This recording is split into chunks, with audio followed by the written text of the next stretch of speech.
Twitter and email at African Union.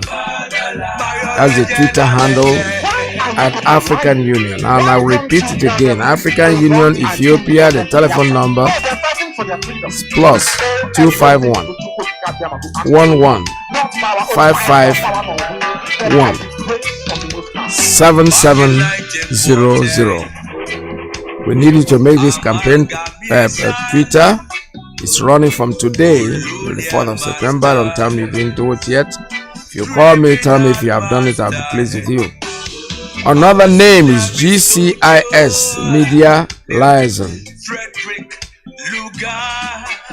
At the Twitter handle and the email address is at GCIS Media at Government ZA. I repeat, the Twitter handle is at GCIS Media at Government ZA. Russian Federation Foreign Minister is the next person. The telephone number is plus 7 499 244 1606 at MFA underscore Russia. I repeat, at MFA underscore Russia. Plus 7 at MFA underscore Russia 16. I repeat, at MFA Russia at MFA Russia at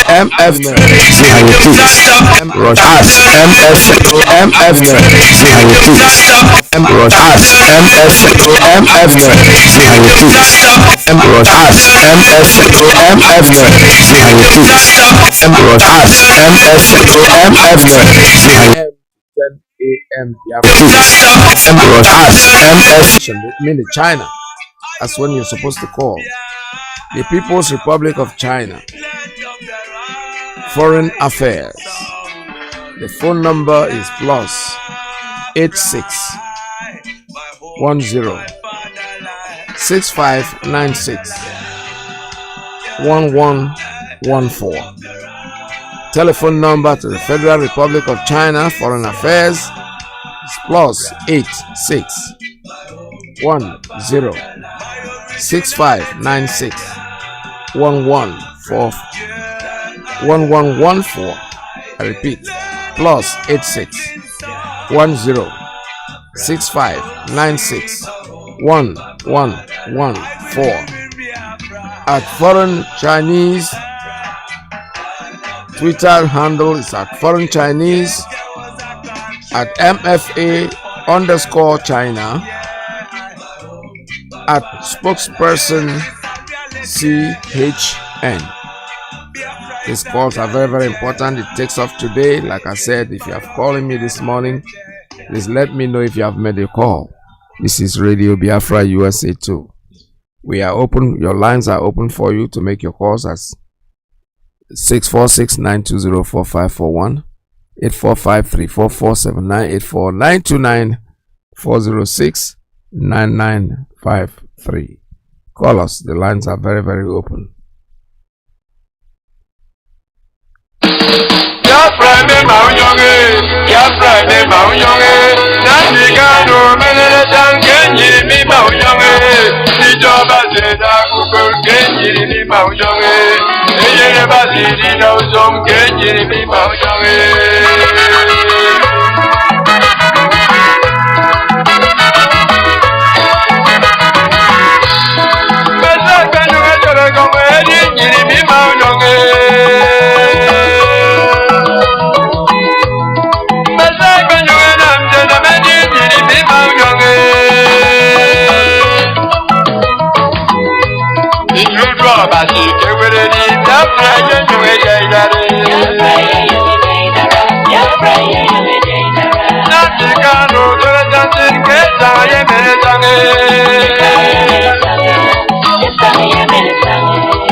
Nnamdi Kanu, the man with the lion voice, the man with the thunder voice. When he speaks, the enemies will panic and take over. Nigeria, any other baby, my body.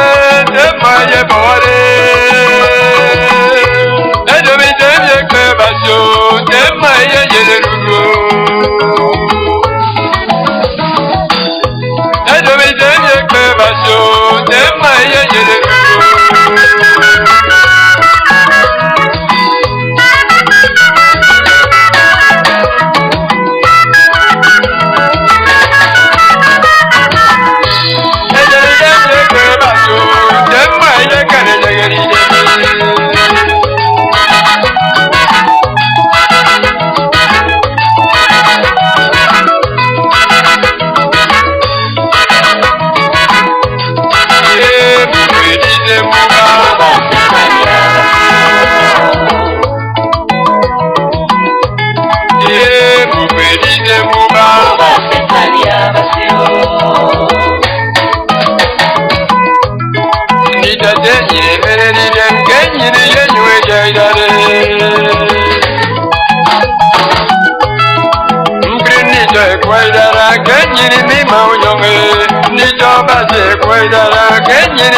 West African States Group has agreed to prepare for intervention in Niger, where the rightful president Mohamed Bazoum has been deposed by the military.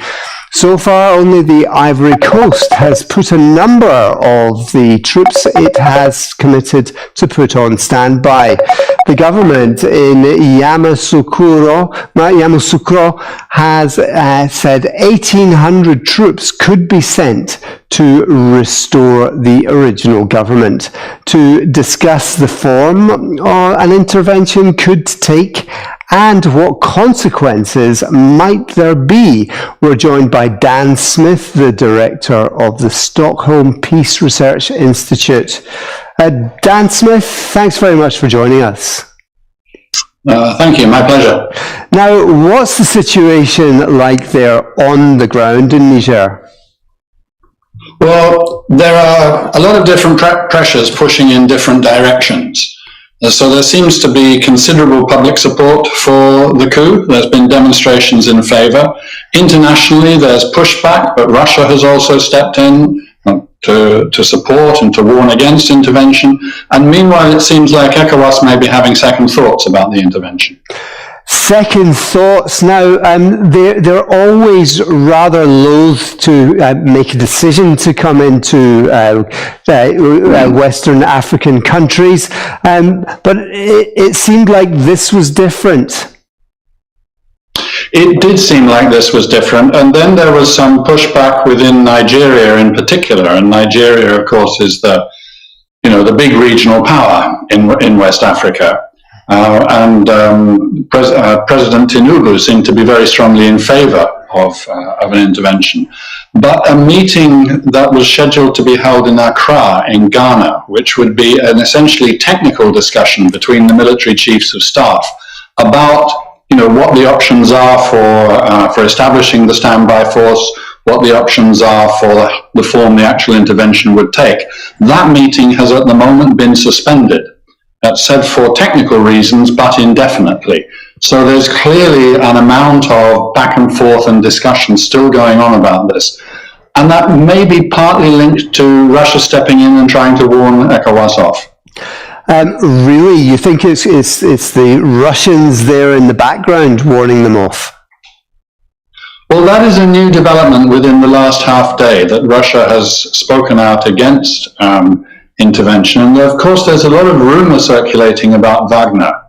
The Wagner mercenary group, I think, we've discussed it before on this program, I think. But then in the context of the uprising in Russia. Prigozhin is still active. Wagner is still highly active in West Africa. Has many forces in Mali, also Central African Republic, which is not too far away to the east. Prigozhin himself was present at the African summit, the Russian-African summit in St. Petersburg quite recently. So you can see there's lots of signs of concern and possibility there. So I'm not saying that the ECOWAS potential rethink was definitely a product of the Russian intervention, but I think one can feel Russia and Wagner in the background of these events, as indeed one, of course, can feel also the USA and France and the EU in the background. Everybody's circling around trying to figure out what the best thing to do for their advantage. Well, exactly. Now, the interesting thing is that the country which is maybe keenest among the ECOWAS countries to put troops where its mouth is the Ivory Coast. What do you think's behind that? Well, I think in part it is that if you go through the record of ECOWAS military intervention since about 1990, when it was tried in Liberia and then in years after that in Sierra Leone, Côte d'Ivoire stands out as somewhere where a well-organized, you could say, compact military intervention was made by ECOWAS that helped restore order, restore legitimacy to government, and bring in stability. And perhaps, therefore, Côte d'Ivoire has a particularly positive view about the consequences of intervention. But of course, I mean, military intervention, sometimes it works in the way that was intended, and sometimes it doesn't. Sometimes it leads to a mess. Well, exactly. And in terms of what would happen this time if troops from other African countries came into the country, you mentioned that you can see a growing sway of people who are in favor of the coup. How would they be met by these, they might call themselves peacekeepers, people who are coming in to, sort of protect order, etc. But they might be very much opposed by the people there on the ground. Yes, I think it's always hard to tell when you see the demonstrations like this, and you hear the comments, the kind of the vox pop comment of, France go home, we don't want Macron, yay to Russia. You can sense, okay, from the individual, that could be a real heartfelt, authentic opinion, right? But is that reflective of the country as a whole? And the answer is that we don't know. To the best of my knowledge, there hasn't been some reliable opinion polling done asking the citizens of Niger, now would foreign intervention be a good thing or a bad thing? In general, populations dislike foreign military intervention. Very often, even if they supported it at the beginning, they dislike the details of it because military intervention is a really quite heavy thing to sit on a country. You've got big vehicles, you've got lots of men in uniform carrying guns with the helmets on, kind of following orders that are given by somebody and so on. Peacekeeping forces obviously tend to behave more gently. So I don't think an ECOWAS intervention would go in kind of shooting and gunning for trouble. That also means that a demonstration against them of ordinary people in the streets, then that's something that they have to slow down for. It can bog them down a bit. That increases the motivation for the political supporters of the coup to mobilize that kind of demonstrative opposition.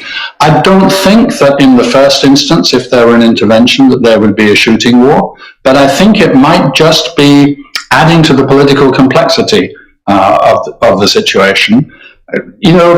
the West has a big stake here because President Bazoum was seen as being not only a Western ally, but also a democratic leader, and a legitimately democratic leader, properly elected in a politically stable country. And this overthrow, therefore, is kind of quite severe blow to regional stability and also to Western interests. Speaking of Western interests and experts, we've got a soundbite which we'll play of Linda Thomas Greenfield, the US ambassador to the UN. Listen to this for a second. Look, we still recognize President Bazoum as the democratically elected president of Niger, and the conditions he is being held in right now are unacceptable. And we have called for his release along with the Secretary General as well as members of ECOWAS. Now, Dan, can you imagine the situation where there would be blue helmets actually appearing, the UN forces? I think that is less likely, because I think that the UN Security Council would find it, it just wouldn't agree. I mean, at the moment we've got the USA and Russia on opposite sides of the discussion about what's the legitimacy of the coup, what the action that should be taken is. So it would surprise me if they were able to find unanimity in order to provide the mandate for a UN force to go in. The second thing is that in general, those powers, those governments that participate in UN Blue Helmet operations over the years have increasingly wanted those peace operations in Africa to be carried out by African forces. So therefore, under the aegis of the African Union very often, with its peace facility that has been heavily funded from outside, or indeed by ECOWAS. So I think that the preference amongst the Western members of the Security Council would, regardless of Russian opposition to such a decision for a UN force to go in, I think the preference of the Western members would be, yeah, ECOWAS should be doing it and we should be in a supportive role. We should not be on the front line. The peacekeeping forces should be regional peacekeeping forces. I'm sure that's the way they're thinking about it. Now, you mentioned the possibility of ECOWAS going in and getting bogged down. Now, could that happen literally just as much as in a figurative sense? We saw, of course, in Ukraine that the Russian forces ended up in bogs, ended up with, trying to go off roads, etc. What are the conditions like in Niger in that regard? To be honest, I'm not too sure about that, but certainly you need to look up when the rainy season is. But my recollection of the rainy season is that we're not there now. In the little bits of West Africa which I do know. But from personal experience, I can tell you that if you do go there in the rainy season, I mean, roads get temporarily, washed away would be too strong a word, but they do get eroded, so that just going kind of 10 kilometers up the road becomes a major enterprise. And yeah, it can be very, very difficult. And the thing to add to it, just to go back to something I said earlier, is that military vehicles are very big and very heavy. And even where you've got well-paved, well-made roads that are not being attacked by the weather conditions, you still get them churning up those roads incredibly quickly. Anybody who's been to somewhere like Kosovo or Bosnia-Herzegovina, let alone to any of the African states where there have been these peace operations, has seen how that is. And so it's, yeah, it could be, as you say, that you get an actual physical, climate-based, weather-based slowing down of the operation, as well as anything to do with local demonstrators. Well, Dan Smith, thanks very much for joining us and for giving us that excellent overview of what's going on there in Niger.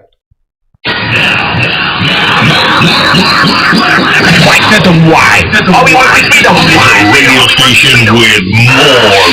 You're listening to the radio station. You're listening to this is Radio Biafra. All right, say welcome again one more time. We're still live here on Radio Biafra USA 2. broadcasting live from New York, actually, under the auspice of our mother station, Radio Biafra, London. Our leader's name is Mazi Nnamdi Kanu. The lines are open, as usual, 646-920-4541.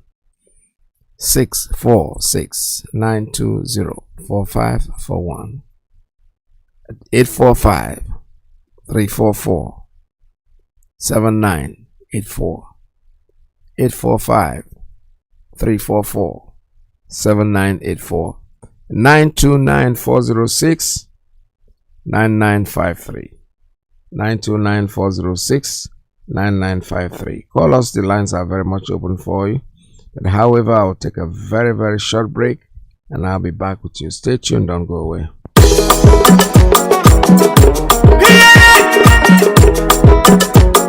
Think all these things I don't come again, you know. And it's almost the figure.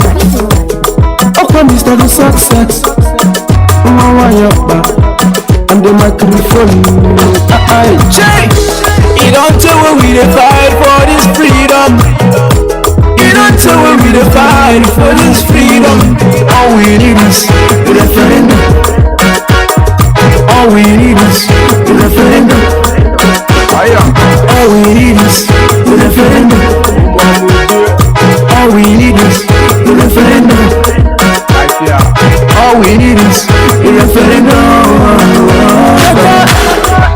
Tell me what to do, tell me what you do, tell me what you see, tell me what you see, tell me what you know. All we talking about the referendum.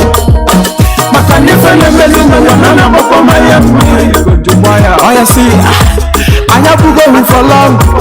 We never become a slave for long. Back in the days, you know what's up. I am a fan, but because of who the focus to come out. I remember when my father they tell me about the war. Then spend so much money just to complete.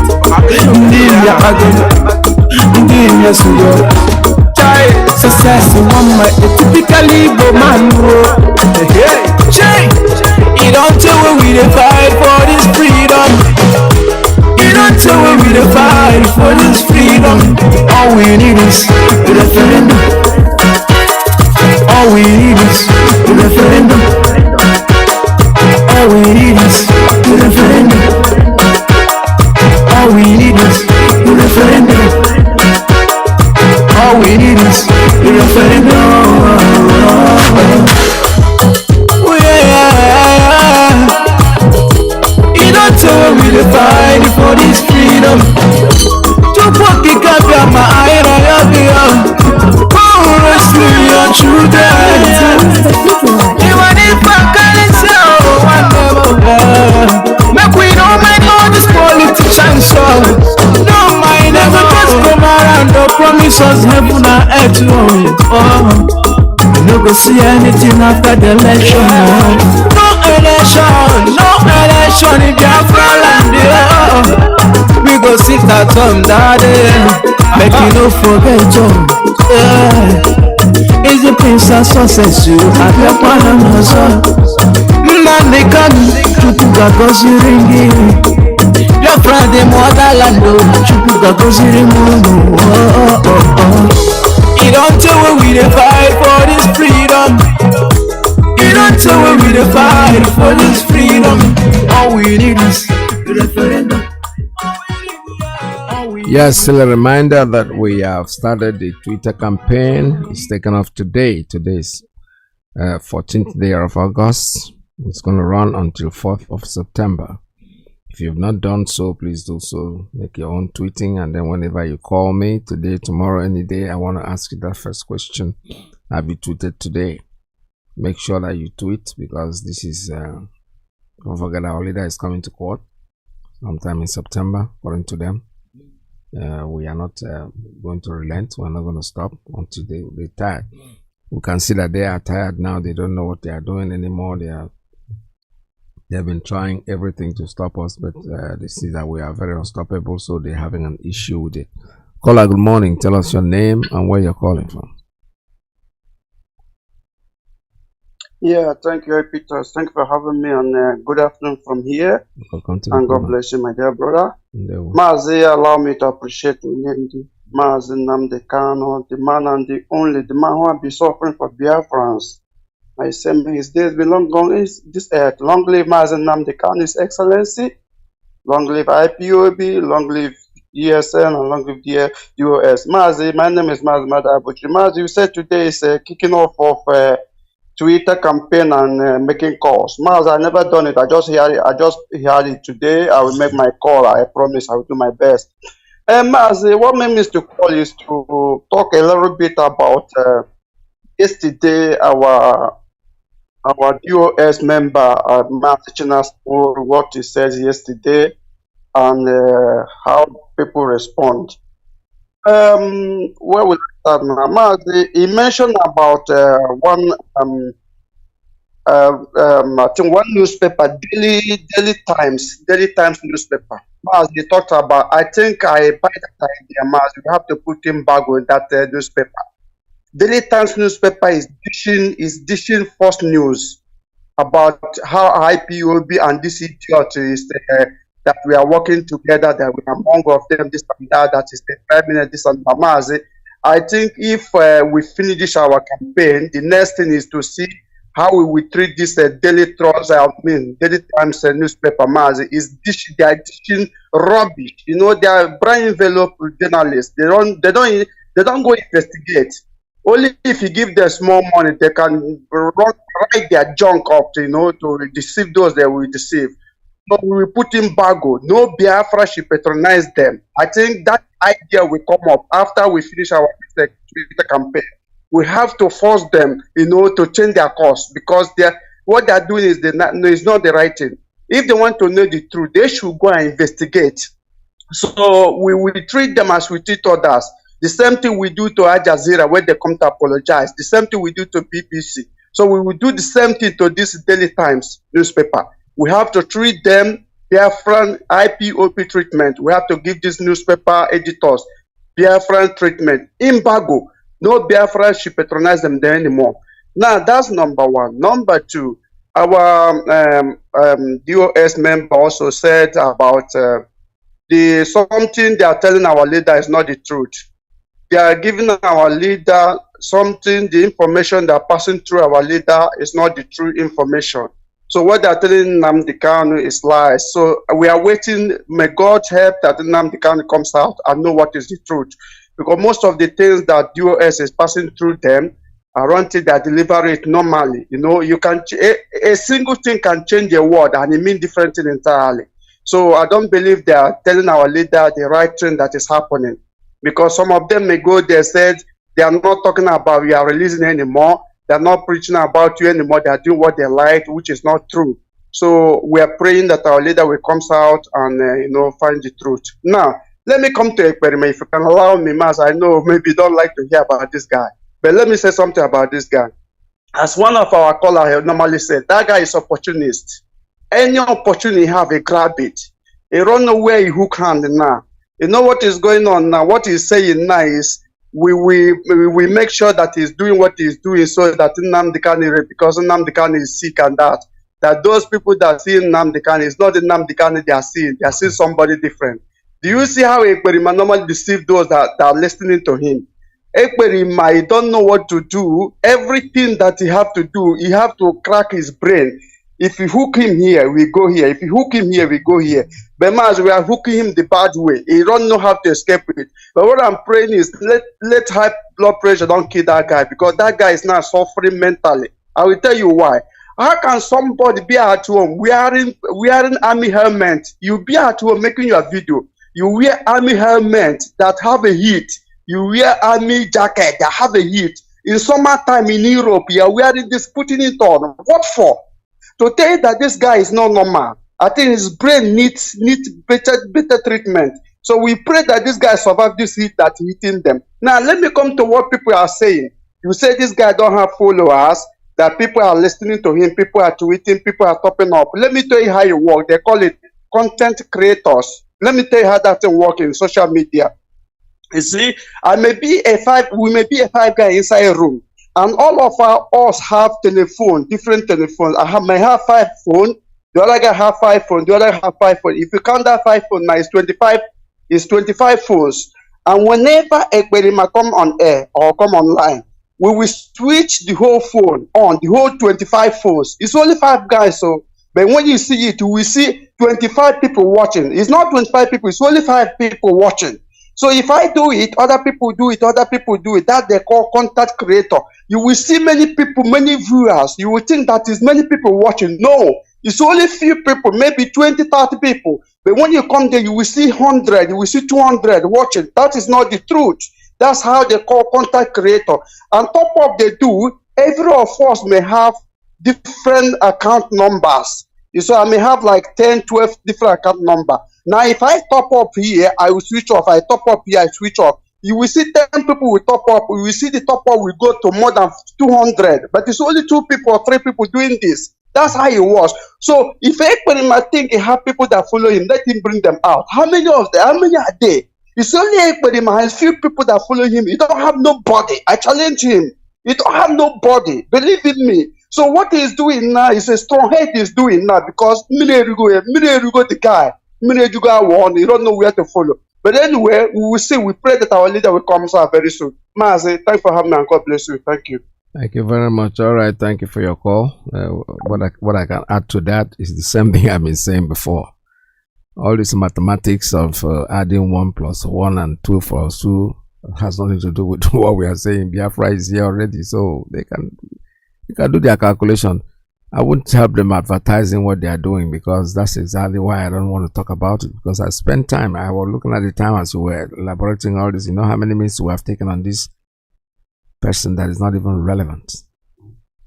That's my own point. That's my take. The whole world is following you. Your imagination is okay. If that gives you a good sleep, go and sleep. And if you believe that 1 million people are following you, no problem. About just say, making it a go mile. The end, the truth will always prevail. There's no way changing up. That somebody is going to jail, he's coming out, he's telling you what the man that he met told him, and you are saying that the person he met is not the person that he met. When he asked Namka na akora my father akoko, kocha osi oh, I said what does that mean? Osi nasi oh, yeah, sinu oh songuje auchi. Jela auchi natana ko ifeme na auchi. Yeah, awa oh. So if somebody who goes there, Ben, that has been with the director long enough, that there are people you stay with in life, you don't even have to see them. All of a sudden, let me use an example. Somebody like Uchimafo goes into the jail and comes out and tells you that this is what Onyishi have told me, and say, no, Onyishi. If he's the one that went there. Ben went there, saw him, sat with him. He had even known him more than most of us. Honestly speaking, these are people that even know Mazi when he started the whole thing. They know him, they know his demeanor, they know who he is. It's just like telling me that his family goes there, they talk to him, comes out and say, no. Then I'm one outside. We'll go start argue. There is something wrong, and let us not be part of this enjoyment, because these people, the joy that they feel is when you talk about them. Oh, they are talking about me, Radio Biafra. Means what I'm doing is entering. But let's not bother ourselves with these people. I'm telling you the truth. We know the truth. The truth will always prevail. We know what is right and what is the truth. Because this Radio Biafra you see, oh, Abara. I'm talking about radio. When it's a Radio Biafra, it takes shit out of some people's ass. I keep saying it. The radio might not be anything, but you see the microphone that is standing for this radio. It's not the people that are doing it. It's just the radio itself. The force, the energy that goes out of a radio station. That is why when I make coup, just watch it. Anywhere there's a coup, the first place they try to capture is the radio station. So Radio Biafra is not different. When you come in here at Radio Biafra and talk about somebody who's not relevant, he's very happy. He's rejoicing. You know, I remember in those music days, someone come, hey, did they play your music for radio? Come, then you tune in and start listening. Hello, good evening, Mazi Iyke Peter. Welcome to the program. Thank you. My name is Chirubem Edomagu. I'm calling from the Republic of Seychelles. Mazi, thanks for your analysis this evening from my zone. On the issue of this Ekperima, I don't know. I think our people love gossip so much. Nnamdi Kanu have told us much more about the Igbos. Yes. You know, most of the time, the things they say about this guy, I don't know where they get it from. I don't. We have been directed, block these guys, block him on every angle. That's right. If you see anybody using him as his picture, as his DP, you block the person. If at times I ask myself, people ask me, am I not what? I don't have business with this young man. Exactly. He's an opportunity. You've known him. Our business, our business is on the focus of releasing Mazi Nnamdi Kanu and giving us a date for referendum. That's it. I don't know how long people will continue listening to side talks. Or more than Okay, well. The moment we start talking about this guy, he gives him more ego and make him more stupid. I know. If we don't talk about this young man, people like me, I don't get his post. I agree with you. I see you using his DP. I block you. Yeah. So that is that for that. I should just forget about that guy. He's not worth our time. And I thank the likes of Mazi Benjamin. But his message today was it was heart touching. Yes. Our people need to understand now that message, like when I spoke to Mazi Iyke today, I said this is the last message from Iyke. Yes. If you watch the way Benjamin was speaking verbatim from the message Mazi must have told him. Only God knows how much Mazi must have shouted. Yes. Discussing all these issues with him. And I felt the pain of Onyendo Mazi Nnamdi Kanu through the voice of Mazi Benjamin. That's right. Our people should wake up. We're almost there. We don't need side talks. Our focus is where we are going to. And on the issue of the zoo, like Mazi Iyke said yesterday, that Bola Tinubu will be the worst fool if he does not go to this war. We are wishing he goes to this war. There's no more time praying for him. I want him to go to the war, my brother. Too much. Yes, yeah, because we are Biafrans. We've studied everything involved. We know where it's coming from. We know where it's going to. We know how it's going to look like. If you listen to Mazi Iyke program yesterday night, the West should at least at this point, the West should be asking themselves questions. Why not do business with people who are reasonable, people who can think? Exactly. If you watch the analysis of Mazi Iyke yesterday, you'll be asking if that young man is among the council of security leaders in the world. You will see intelligence. You will see logistics flowing with time, accuracy, and everything attached to it.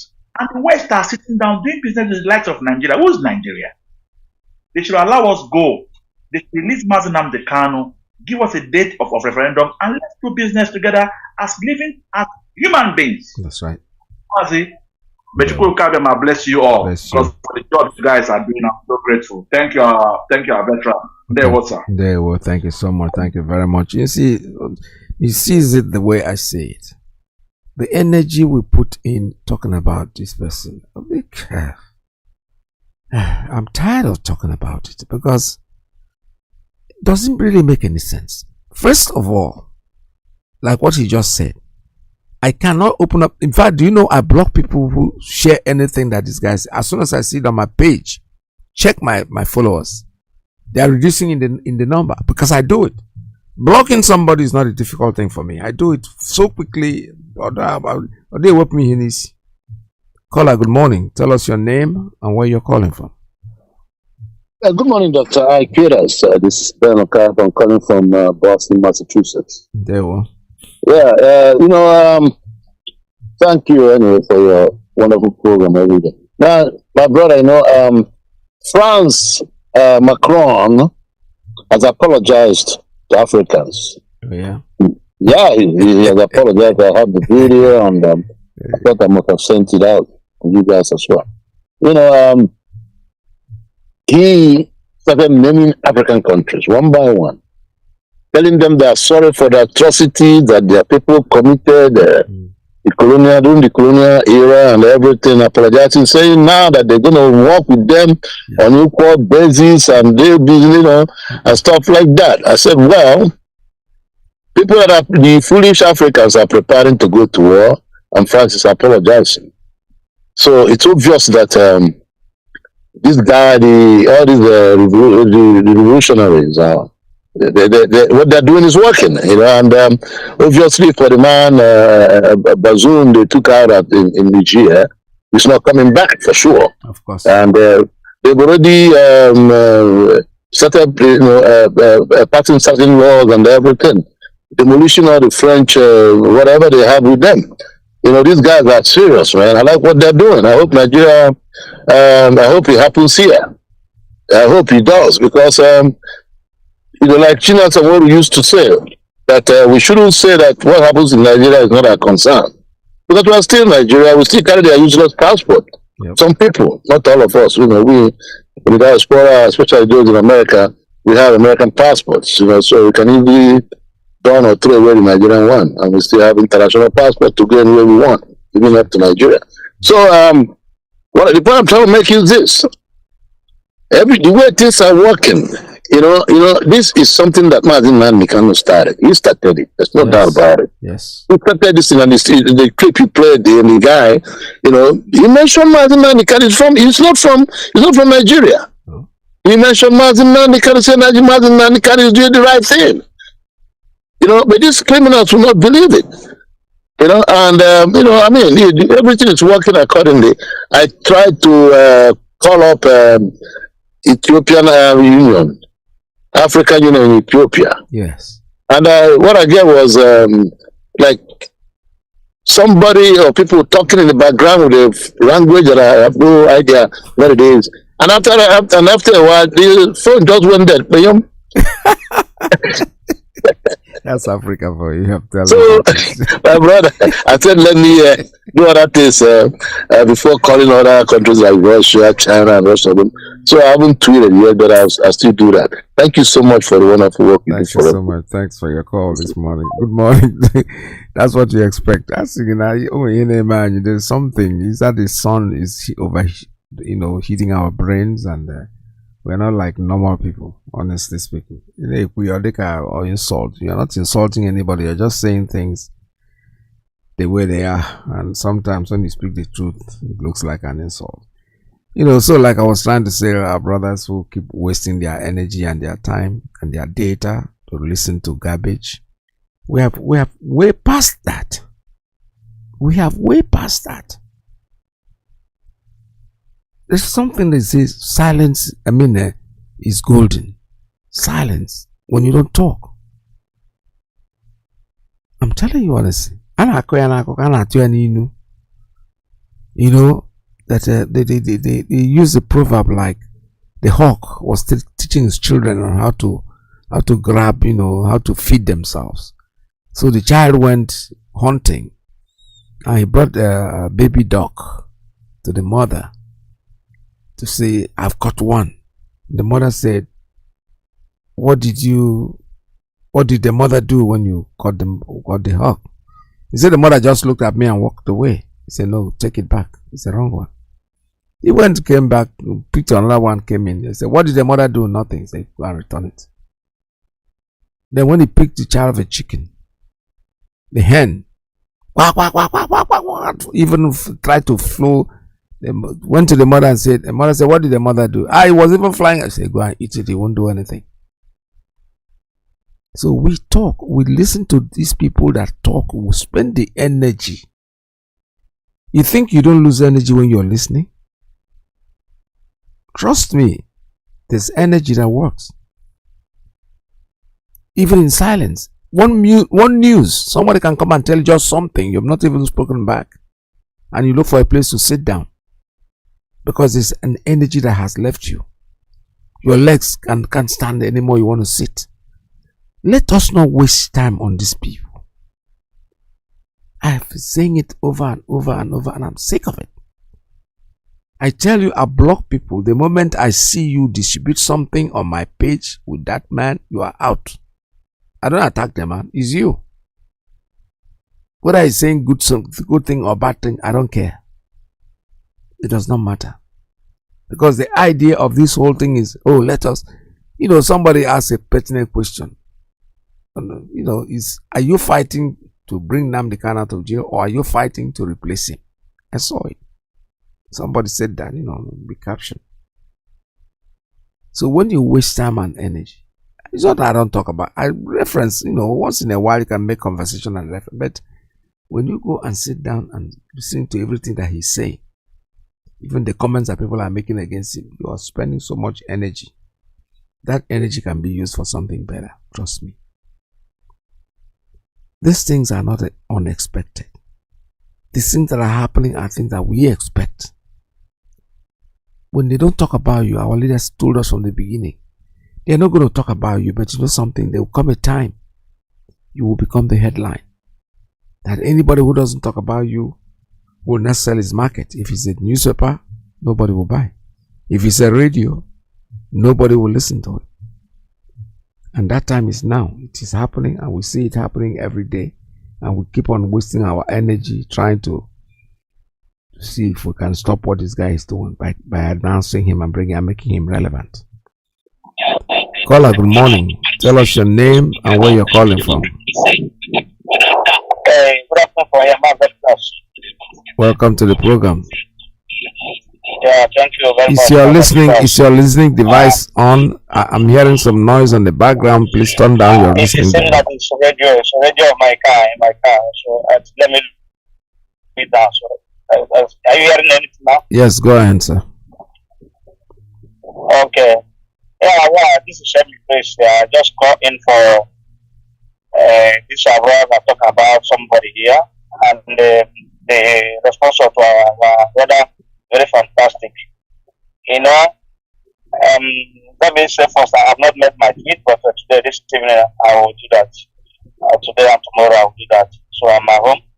So what I want to say concerning to this, what we have to do now is the Imasana as a warrant. This guy is nobody. For me, it's nobody. The only thing that makes him somebody is because there are those sharing his messages. If you are in forum with anybody that shared his message or this video, block that person. That's the only solution. That's right. When you block him, when you block 10 of them, you don't allow them to. I have met two people like that. Every time you talk about this guy, I say, I have tried my best to see that maybe I will put this person in order. But because he's very, very stupid and hopeless. And the most question I ask him, if we dwell on this guy, where do they sit down and they congregate as a member, as an organization? Like IPOB, we had our meeting in various places in the world. Where do they hold any meeting? I have tried my best to convince this guy that this guy is doing nothing. If he said that the US is not doing anything, the IPOB is not doing, you that are doing something, why haven't you released our leader since? There is three ways to release our leader. Either through democratic, through court process that we are going, or you carry gun and go to Kuje prison and release him, or you do prisoners exchange. These three things to do to release somebody held in prison. And no, you have not done even one among other things. You say you are doing something. What are you doing? So anybody, my call is to tell our people, anybody on your forum, even your forum, as long as you are a happy member, share message of this guy or somebody related to him, share message and immediately you see that message to your phone. Block that person. That's the answer. When you don't block like more than 1,000 people, you see that his message cannot be circulated anymore. What makes the message to circulate is those that share the message. Otherwise, it's over 6 months or 1 year, I'm not even listening to him. I don't even care to listen to him. So this is what we have to do. We cannot be talking without doing something. You do something. What do we do? Block anybody. Anybody that shares his message on your phone, block that person. You can't get the message again. You cannot just share the message. That's the answer to this problem.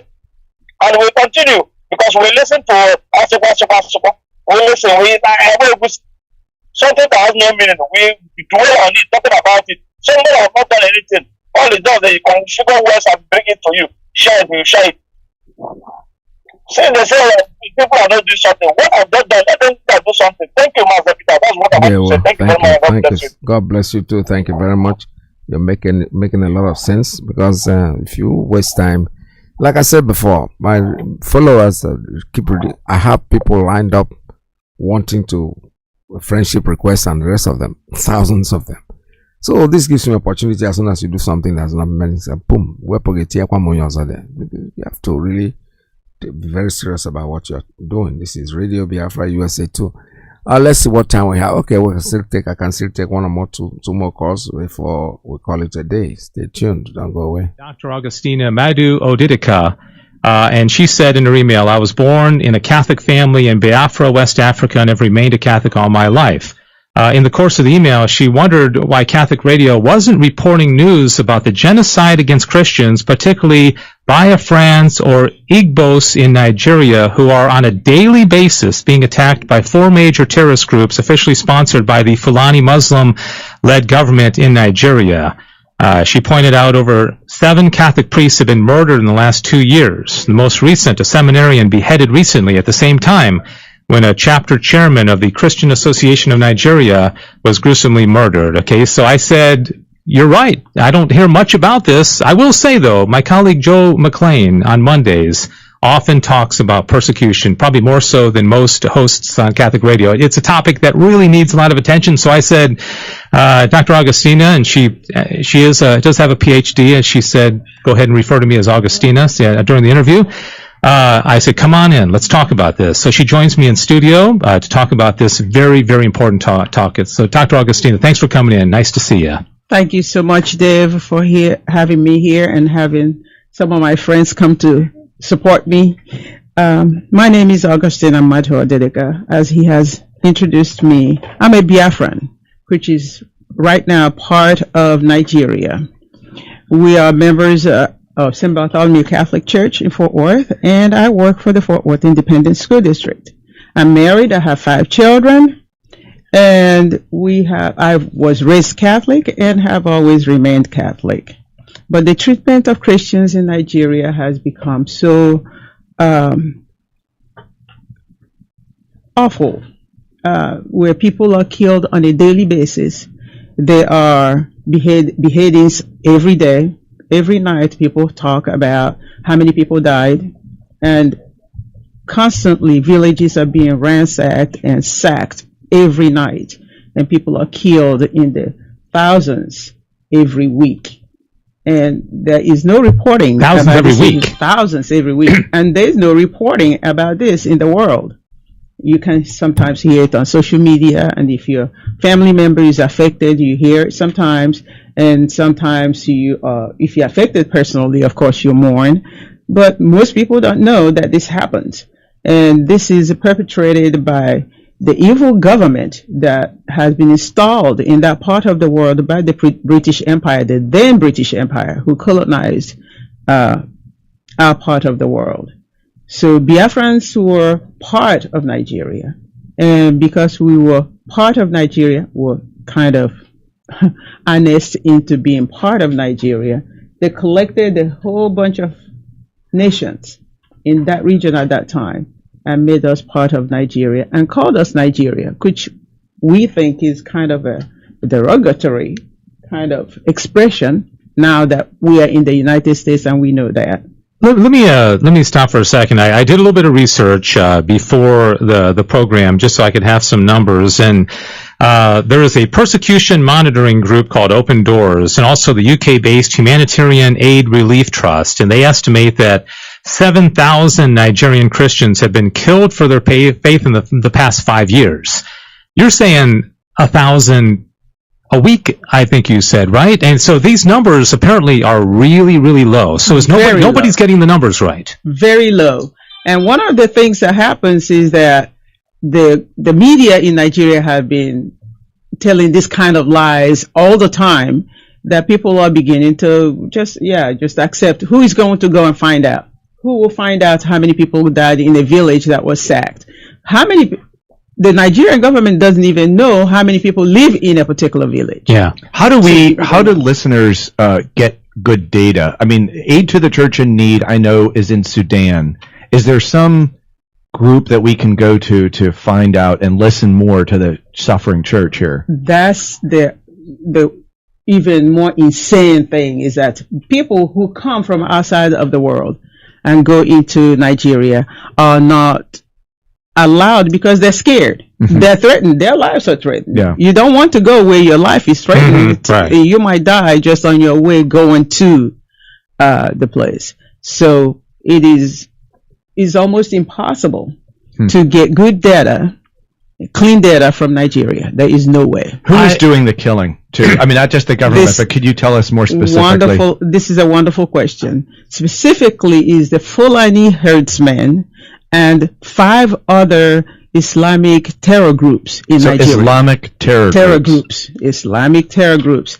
And I have names like Fulani herdsmen, ISIS in West Africa, Boko Haram, Mieti Allah, who are always active in Nigeria right now, killing people, sacking villages at night. When you wake up in the morning, you see that the whole village has been killed off.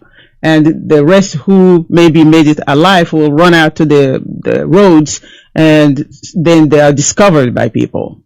So this is constantly happening in Nigeria. I want to read this and then have you comment on it, because this gave me a lot of insight as to what's happening and why it's happening. It said Fulani are the world's, and tell me if this is accurate, Dr. Augustina. The Fulani are the world's largest nomadic group, and they believe they have a right to take land in Nigeria to graze their cattle. It's a concept in Islam called sacred space, and one Nigerian pastor said, according to this concept, all land has been given by Allah to the Muslims, and the Muslims have a right to claim any piece of land.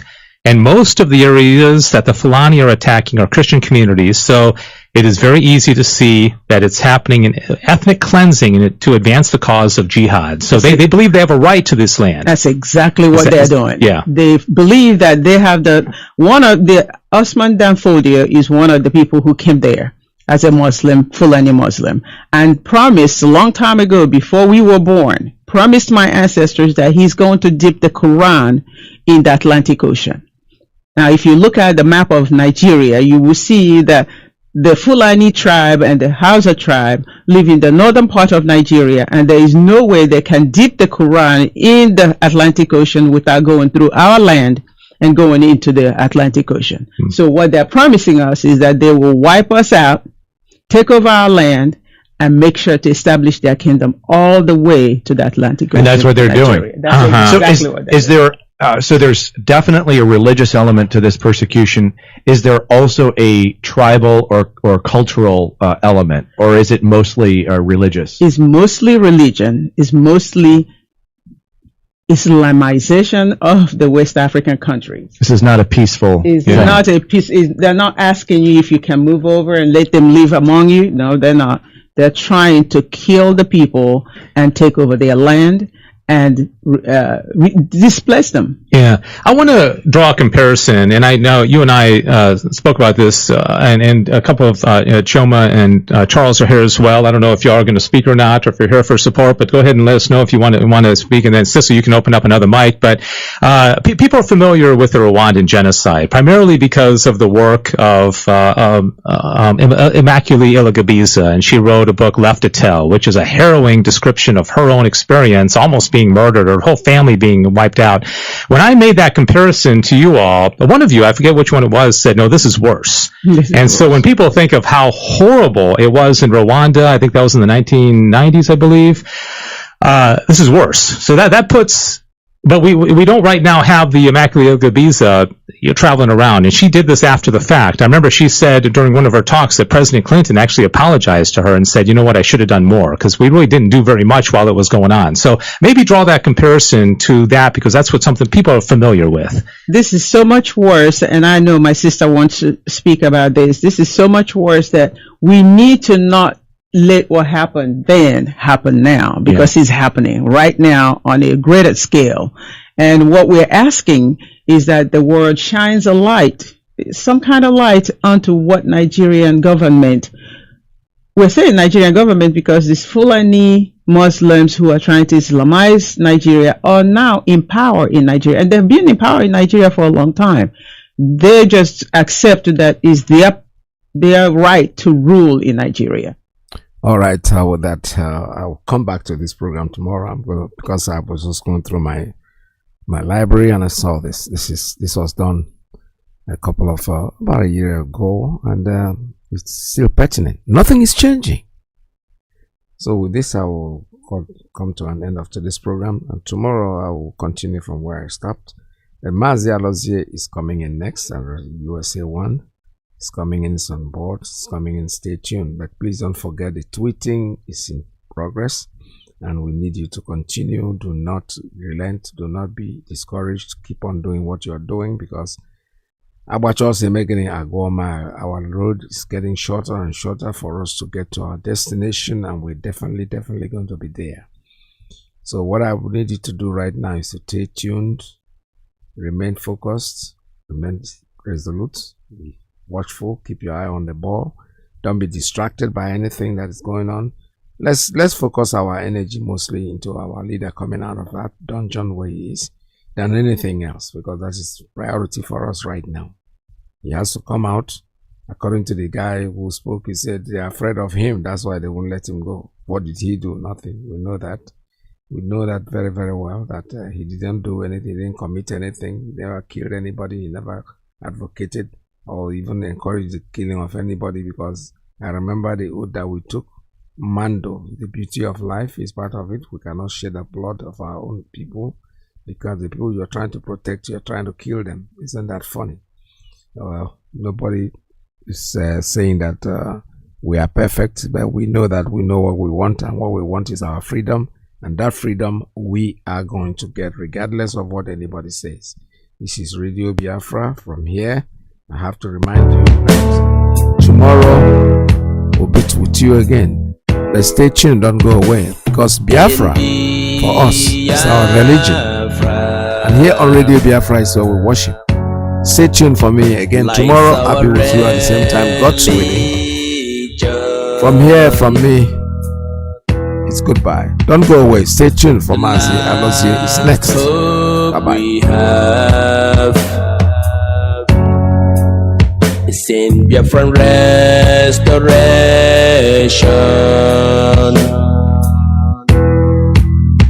I believe.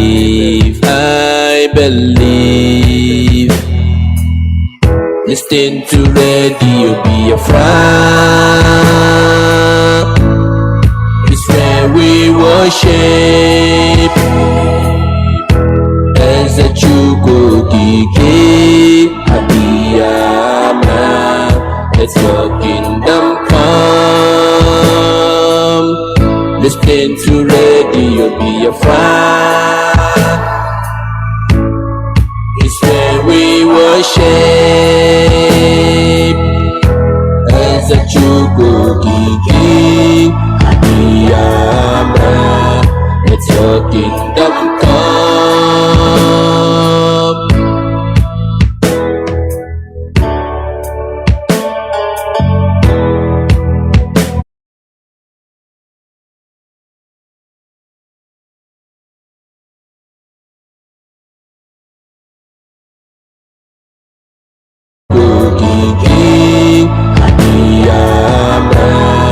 Let your kingdom come.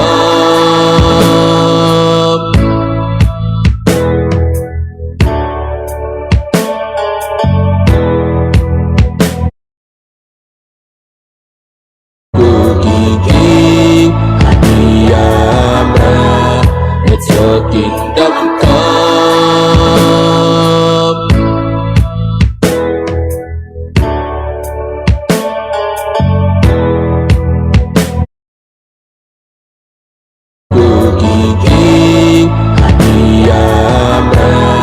Let your kingdom come.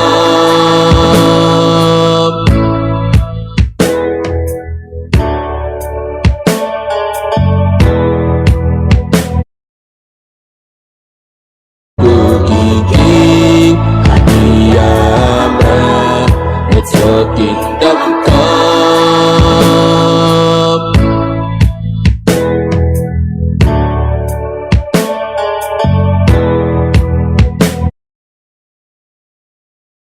Cookie King, Biafra, it's your kingdom come.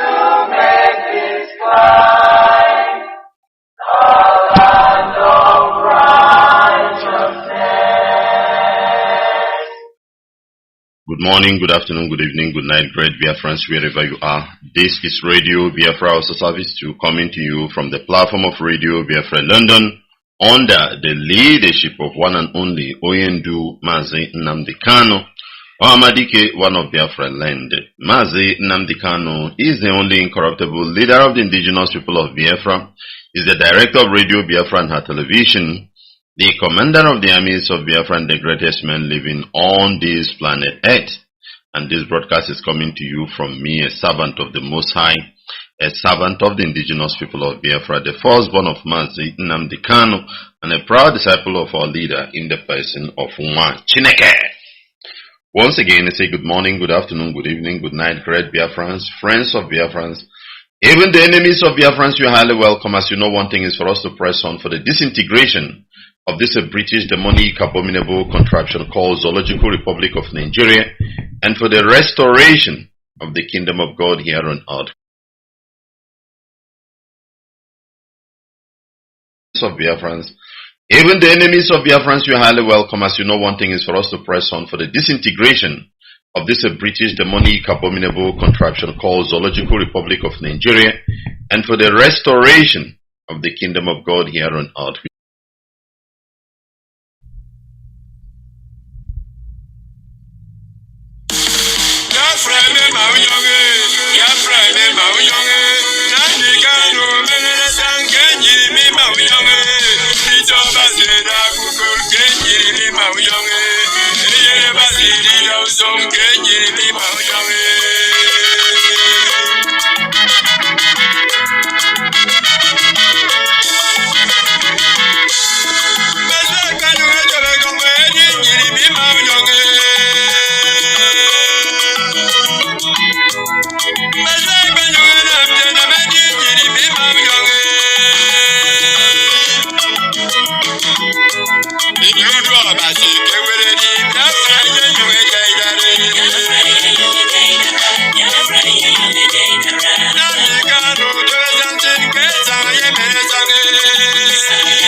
Mazi Nnamdi Kanu, the man with the lion voice, the man with the thunder voice. When he speaks, the enemies will panic and take cover. Nigeria,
Nnamdi Kanu, ọgaranya onye ndu ndị Igbo, ọha dịka anyị kwụ oge n'azụ, ọha dịka anyị kwụ oge n'azụ, mbakara ya ma ọsọ ya na.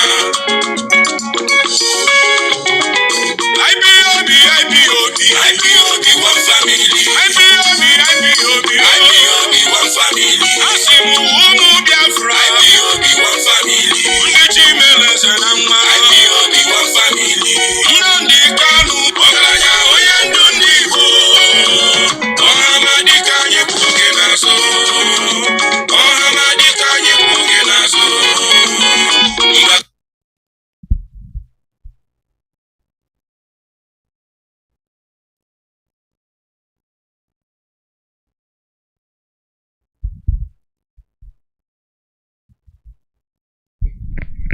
Greetings to our listeners.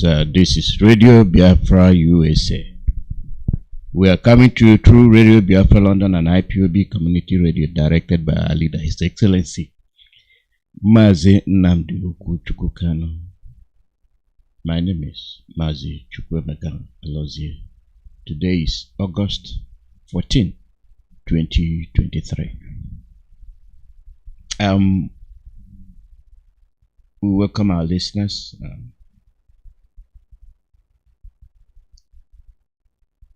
Each time we come on the radio, you know who made it possible. It's our leader, Mazi Nnamdi Kanu. And this young man has been tremendously tortured on our behalf because of what he stands for.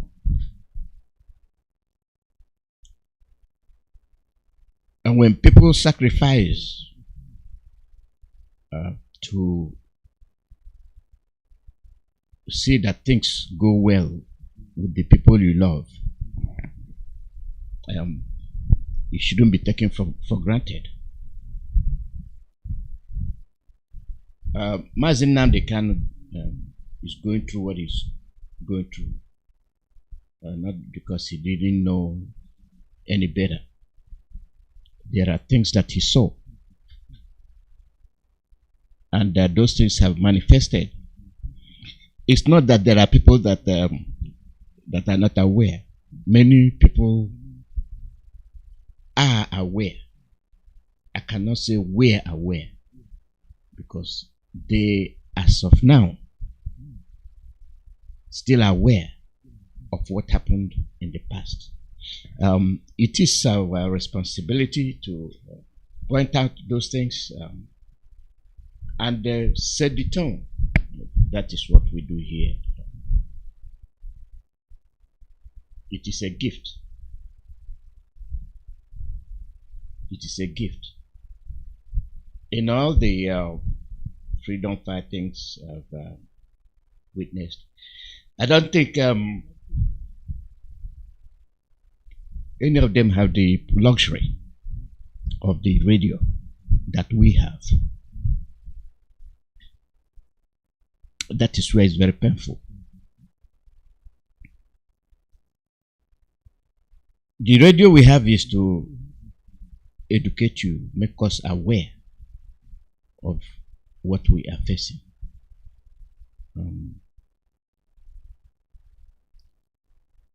Have you used or have you utilized the information from this radio?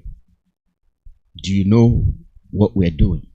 Do you know why Mazi Nnamdi Kanu is where he is?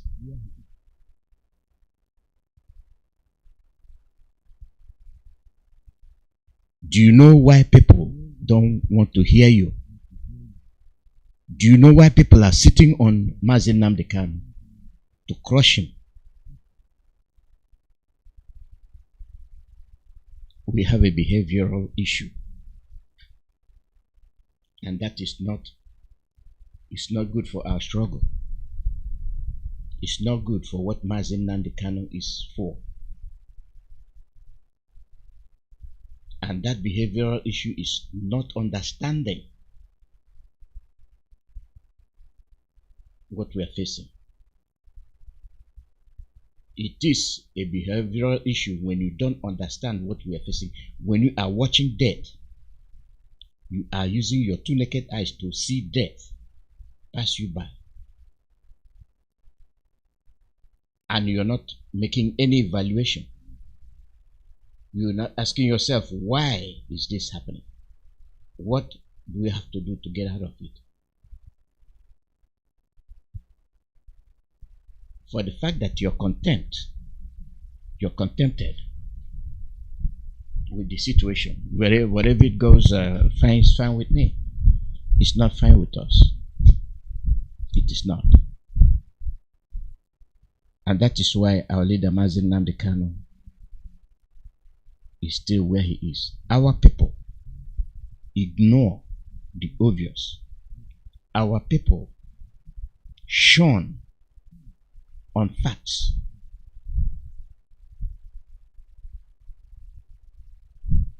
This is why I say it's behavioral issue, because it goes up down from the kitchen, from our kitchen to the living room, and from the living room to the outside. We see things, we don't condemn, we don't act. We don't say, how are we going to solve this? Why am I saying this? The event in Niger brought up a lot of eye-openers to those that want to see.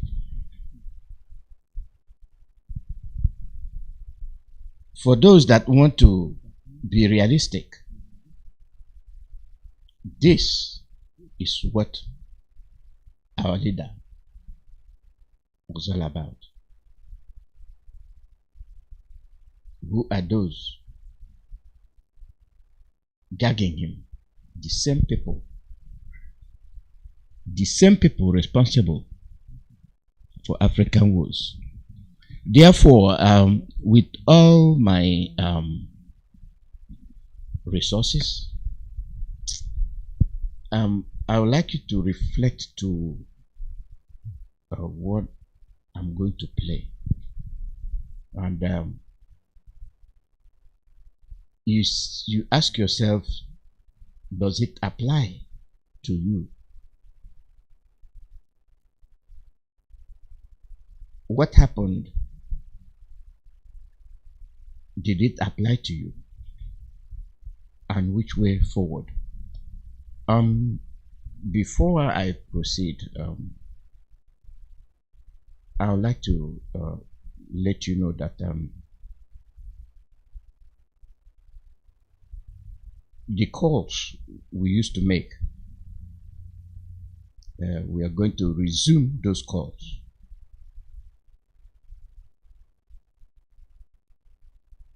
We are going to resume those calls.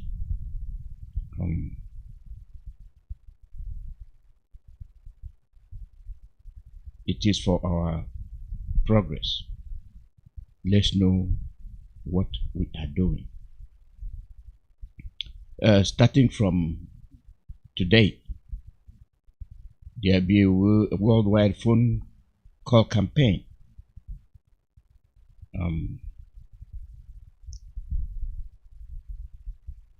Just like we're back on Twitter, and phone call as well should be engaged. The one issue is the Nigeria Appellate Court discharged, acquitted, and dismissed all charges against our leader Mazi Nnamdi. However, the Nigerian government has refused to obey the court order. Remind the people that that's what happened, and is still happening. Two, that Mazi Nnamdi's health has been deteriorating as he's under severe physical and mental torture in solitary confinement, and he needs urgent medical treatment. We urge the international community to speak up, protect the fundamental rights of Mazi Nnamdi and of the Biafran people, and compel the Nigerian government to obey the judgment of the Court of Appeal. The right to self-determination is an internationally recognized right of indigenous people. We, the indigenous people of Biafra, are entitled to this right, and therefore the international community should intervene and press the Nigerian government to put mechanisms in place for the conduct of a referendum for the indigenous people of Biafra to determine their fate as a people. Then the last one. The Nigerian government has been lobbying the global community to designate IPOB the victims and survivors of genocide as terrorists, so that the Nigerian security forces can use it as a cover up and continue with the forceful extrajudicial detention and killing of Biafran people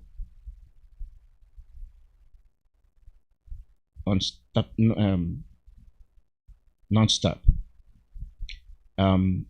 You make the call to AU, EU, Russia, Federation, UK, United Nations Office at Geneva from 9 a.m. to 5 p.m. Biafra time. African Union. Their phone number is +251 11 551 7700. The Twitter handle @_African Union.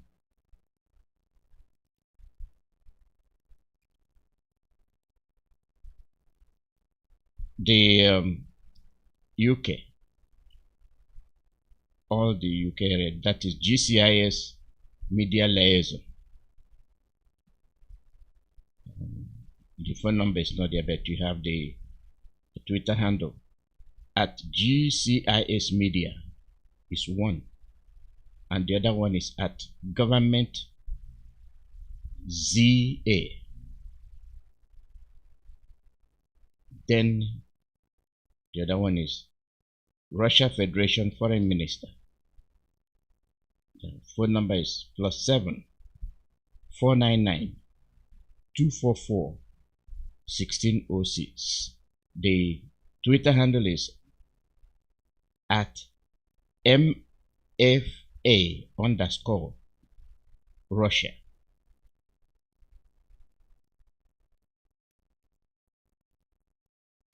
The People Republic of China Foreign Affairs time to call is from 3 a.m. to 10 a.m. Biafra time. Their phone number is +86 10 6596 1114. The Twitter handle, 3 of them at Foreign Chinese is 1. The second one, MFA_China. And the third one at spokesperson China. So we are embarking on the second wave of the phone calls starting from today. Back to the analysis. We must understand what happened to us and what is happening to us. Where I say our response will prove if we know exactly what we are facing. Our leader Mazi Nnamdi is championing it. Ohamadike Ayokogenazo, Ohamadike Ayokogenazo. What are we doing to show that?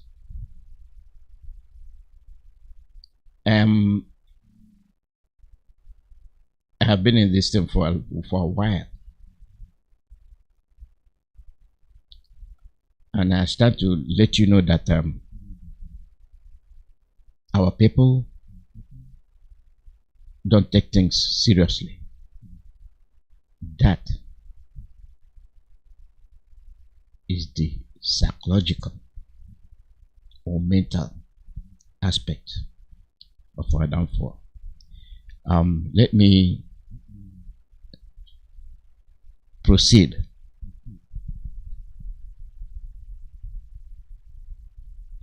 How old is Emmanuel Macron, the president of France? How old is he? He's in his 40s.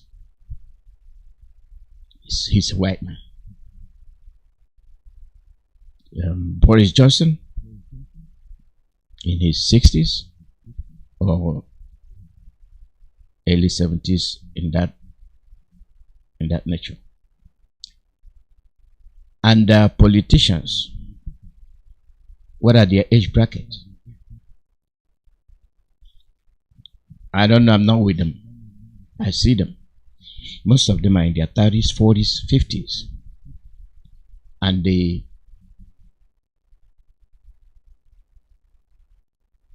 ones that are not making any attempt, being that they witnessed the horror that we passed through, they too are guilty and in contempt. Do you see why I applied the mental and psychological into what I'm saying? A lot of people are listening to this broadcast, and many of you are not. You're taking it for granted. It's nothing to you.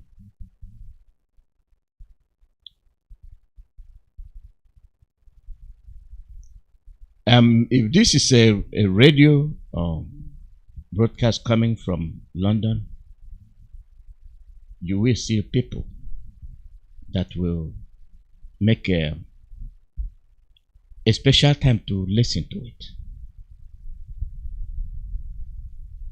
That's why I came back to Macron, ask you how old he is. When he says things, people listen. People come to the world stage to listen to him because he's a president of France. What about your president?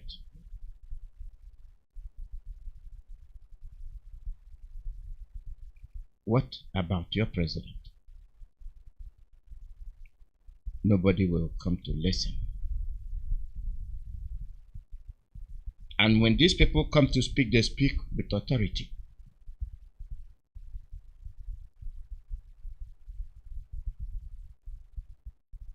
They speak with authority because they are world powers.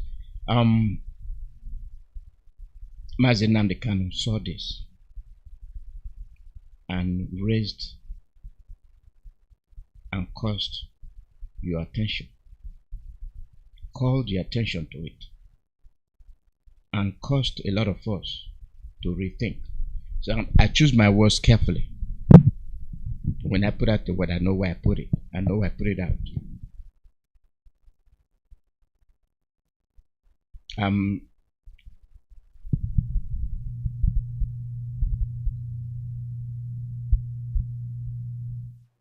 There are champions.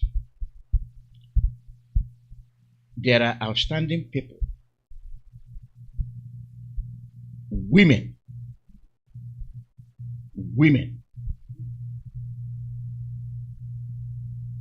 that are unbreakable.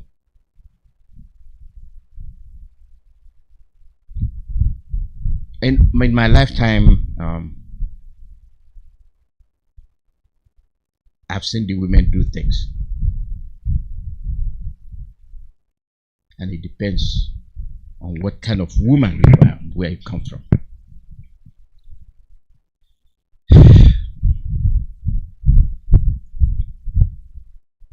Two African women that descended on France to complain.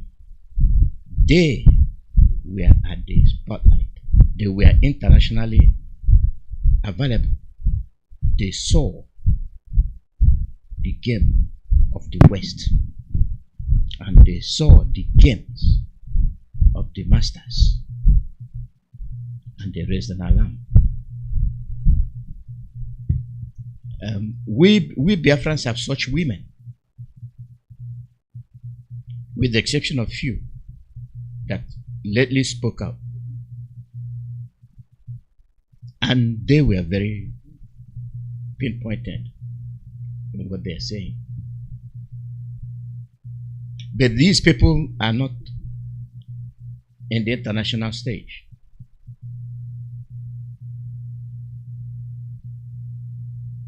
They are not in the world body stage. But they have all the resources, they have every information for them available.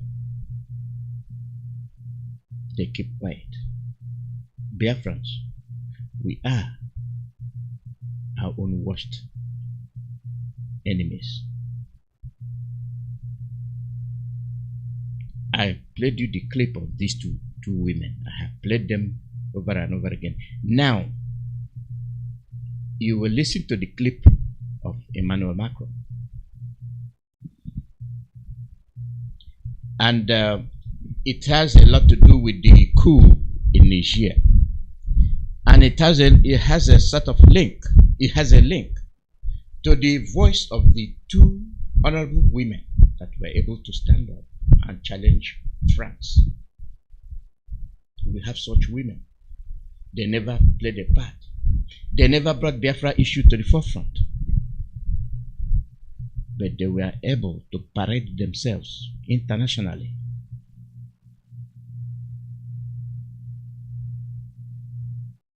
The recognition of world body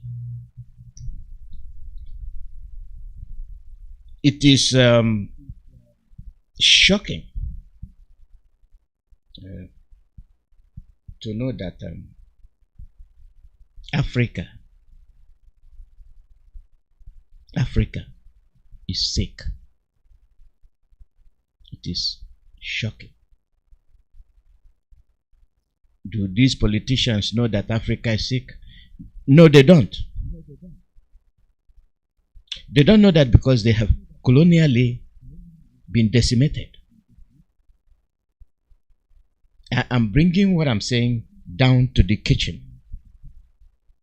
Our behaviors indicate, let me say it again, our behaviors indicate that we don't know where we are.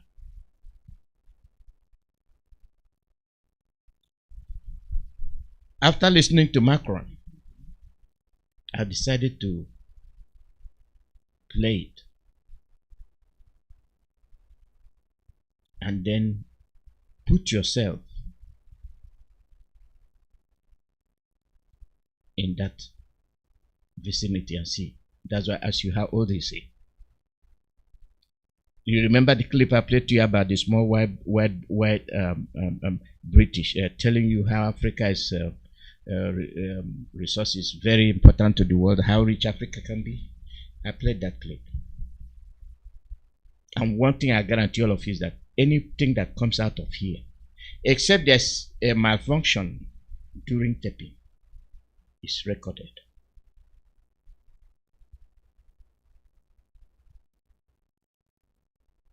I might not be able to make it available, but they are all recorded and stored.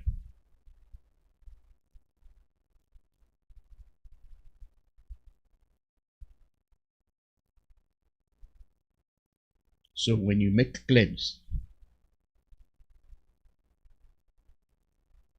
the truth will come to light. This is Emmanuel Macron.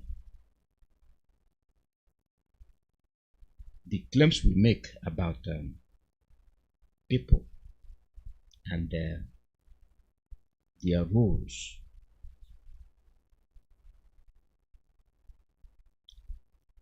must be well founded,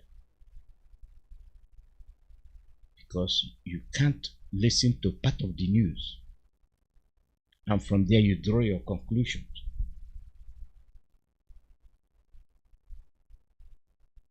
And these are the information dished out by your colonizers, and they are in control of your media. Thanks to Mazi Nnamdi Kanu, you have a media that they cannot control. You have a media that they have made their match. Many countries that fought for their independence, for their freedom, did not have what we have. Then that's why I say, are we using what we have very well? That is you to make that determination. 13 countries, France, sandwiched, colonized, destroyed. 13 African countries. Algeria,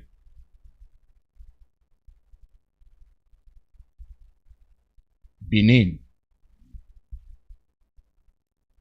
Burkina Faso, Cameroon, Central African Republic, Chad, Comoros, Côte d'Ivoire, Djibouti,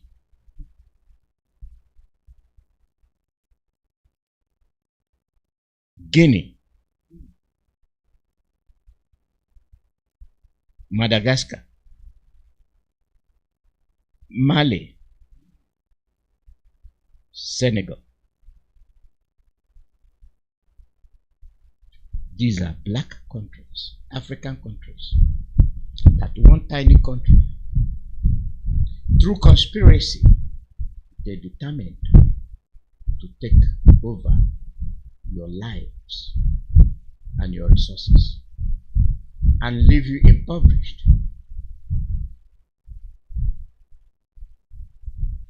And any of your leaders that come up to speak, they trample on him. Now you see why our leader Mazi Nnamdi Kanu is in detention. They are the ones detaining him.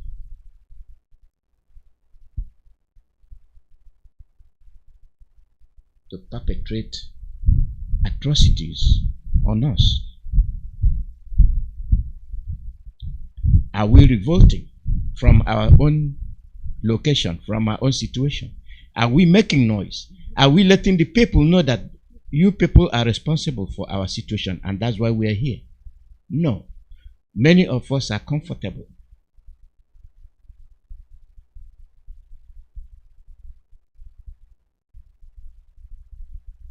Many of us are comfortable. Many of us are suffering.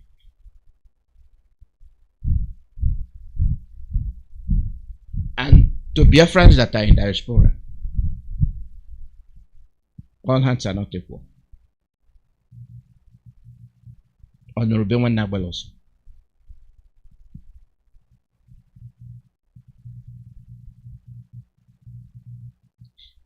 You pay more attention as to your rank. You pay more attention as to your status. And you ignore the other ones. I am this, I am that, I am this, I am that. Those people that have destabilized your village, those people that have, one way or the other, destroyed your families, are the ones that are giving you refuge. And one day, they will say enough is enough. There is no condition that is permanent. I've read that Latin African countries now hear from Macron. He's in his 40s. When did the war end? When did the war end? Most of you are older than Macron. They did not put Macron there due to his age. They put Macron there due to his political views.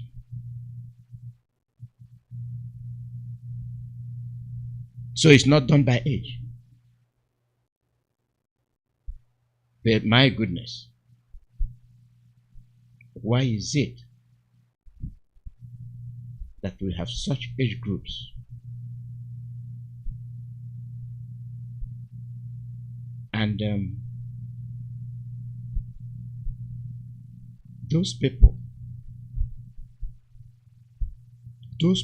that are in a position to do something, we are not using the opportunity. We are not.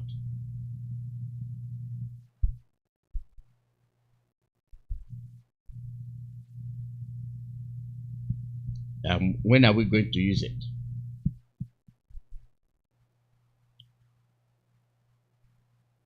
When are we going to use all the opportunities created by our leader Mazi Nnamdi Kanu?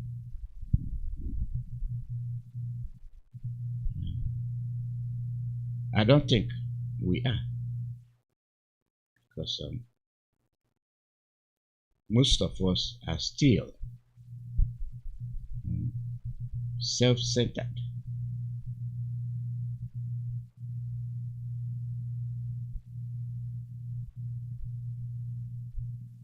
Most of us are still self-centered.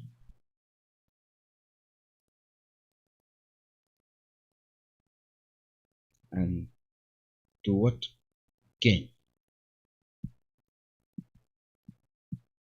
I don't know.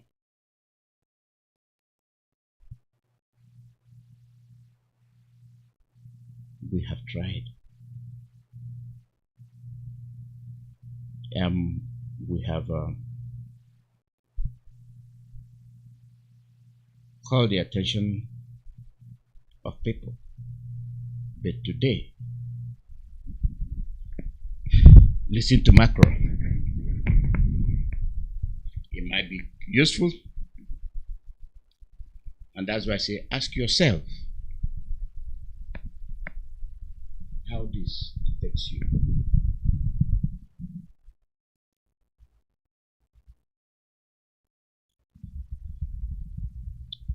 Monsieur le Président de l'Assemblée Générale. Dear distinguished delegates, I stand before you today, April 30th, 2023, as the President of the French Republic, to express my deepest apologies to the African nations and peoples who were affected by France's colonial past. We recognize the harm and damage caused by our actions, and we are committed to making amends for the wrongs committed during that period. To the people of Algeria, I apologize for the harm caused by our colonization. We acknowledge the historical injustices committed during that period, as well as the pain and trauma that we continue to cause. We pledge to work towards healing and reconciliation with the Algerian people, and to foster a new relationship based on mutual respect and understanding. To the people of Benin, we deeply regret the harm caused by France's abhorrent actions. We acknowledge the exploitation of your resources and culture and the deep scars left by colonialism. We apologize for the damage done and commit to working towards a new relationship with the people of Benin based on absolute respect. To the people of Burkina Faso, we apologize for the harm caused by France's repugnant colonization. We acknowledge the exploitation of your resources and culture and the deep scars left behind by our evil deeds. We pledge to work towards atonement because words alone is not enough. To the people of Cameroon, we express our deepest apologies for the generational harm caused by France's atrocious actions. We acknowledge the exploitation of your resources and culture and the cruelty you experienced through colonialism. We seek forgiveness not only in words, but also through the actions we take in the future. To the people of Central African Republic, we express our deepest apologies for the lack of human rights resulting from France's sickening participation. We acknowledge the exploitation of your resources and culture and the unforgivable treatment you endured through colonialism. We apologize for the damage done and commit to working towards a new relationship with the people of Central African Republic based on cooperation. To the people of Chad, we apologize for the devastation caused by France's brutal colonization. We take responsibility for the exploitation of your resources and culture and the draconian treatment you endured through colonialism. We apologize for the damage done and commit to working towards a new relationship with the people of Chad based on respect. To the people of Comoros, we apologize for the callous disregard of your rights during France's hideous colonization. We acknowledge the exploitation of your resources and culture and the devilish treatment you endured through colonialism. We apologize for the damage done and commit to working towards a new relationship with the people of Comoros based on respect. To the people of Côte d'Ivoire, we deeply regret the harm caused by France's inhumane acts of colonization. We acknowledge the exploitation and horror you endured through colonialism. We apologize for the damage done and commit to working towards a new relationship with the people of Côte d'Ivoire based on absolute respect. To the people of Djibouti, we apologize for the harm caused by France's despicable colonization of your country. We acknowledge the exploitation of your resources and culture and the ugly scars left by colonialism. We pledge to work towards healing and reconciliation with the people of Djibouti and to fostering a new relationship based on mutual respect and cooperation. To the people of Guinea, I apologize for the devastation caused by our barbaric colonization. We acknowledge the historical injustices committed during that period, as well as the pain and trauma that we continue to cause. We pledge to work towards healing and reconciliation with the people of Guinea, and to foster a new relationship based on mutual respect and understanding.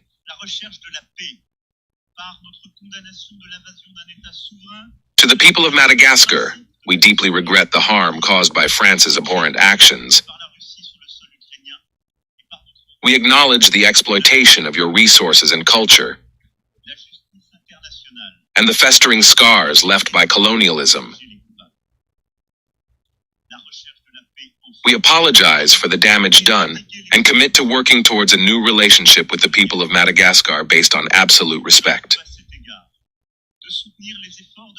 To the people of Mali, we apologize for the injustices caused by France's repugnant colonization. We acknowledge the exploitation of your resources and culture and the constant reminders left behind by our evil deeds. We pledge to work towards atonement because words alone is not enough. To the people of Senegal, we express our deepest apologies for the generational poverty caused by France's atrocious actions. We acknowledge the exploitation of your resources and culture and the cruelty you experienced through colonialism. We seek forgiveness not only in words, but also through the actions we take in the future. During France's colonial period in Africa, a significant amount of natural resources, cultural artifacts, and human labor were taken from the African nations. Some of the natural resources we stole includes gold, diamonds, oil, timber, and minerals. Some of the cultural artifacts we stole includes precious art, sculptures, and manuscripts. We also seized vast amounts of land, displacing local populations and disrupting traditional ways of life. As for human labor, we forcibly brought millions of Africans to work as slaves in French colonies for agriculture and mining. While it is difficult to provide an exact dollar figure we gained from colonizing Africa, some estimates suggest that it's in the range of hundreds of billions to trillions of dollars. For example, in 2008, the French economist Jacques Marseille estimated that France's colonial empire in Africa had generated a total net profit of $210 billion between 1880 and 1960. Another estimate by the Senegalese economist Ndongo Samba Sylla in 2018 suggested that we could owe as much as $17 trillion. You can argue each estimate may be biased. However, if we take the average of these two estimates, we would arrive at a figure of approximately $8.6 trillion. While no accurate value can be placed on human life and suffering, we believe that this should be the minimum figure to begin reparation negotiations with. In conclusion, I would like to reiterate paying reparations to each African country that was colonized is a fair action to apologize for what our country did and support their economic development. It should start by engaging in open and constructive dialogue with the affected nations to ensure that the reparations and development efforts are implemented effectively and sustainably. I thank you.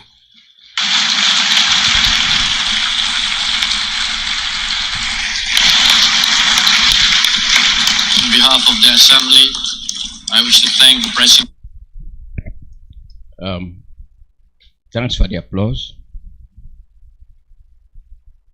That's Macron of France, the President of France. Bold enough to apologize to Algeria. Colonization, devastation, thievery. Benin, colonization, devastation, thievery. Burkina Faso,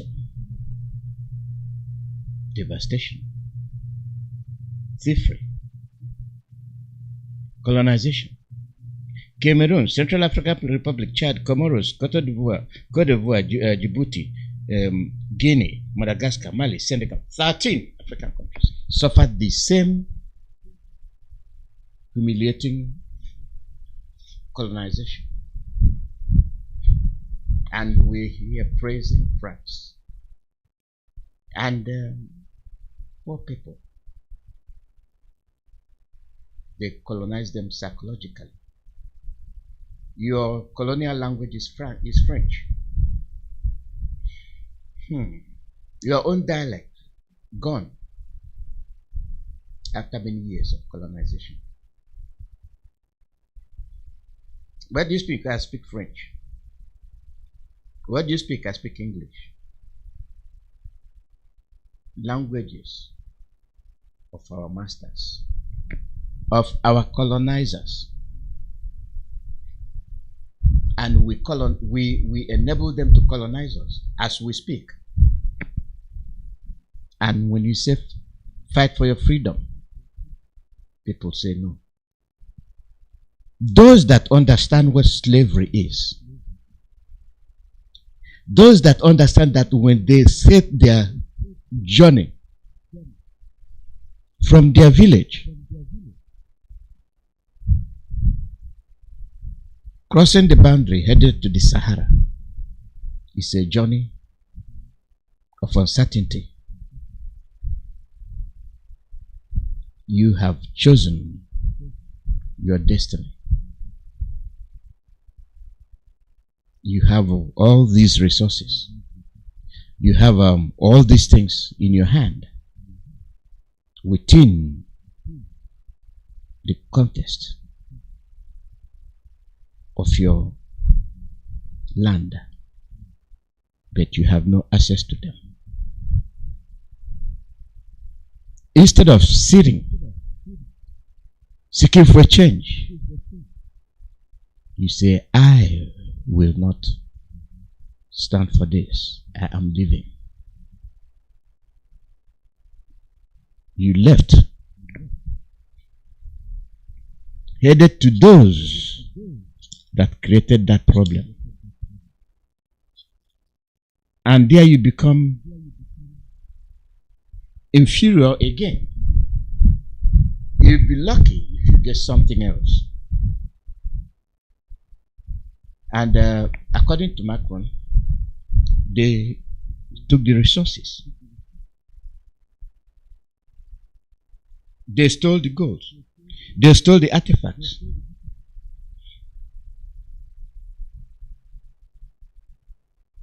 They stole even manuscripts.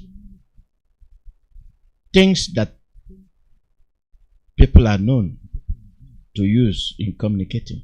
They wiped them off and called you animals.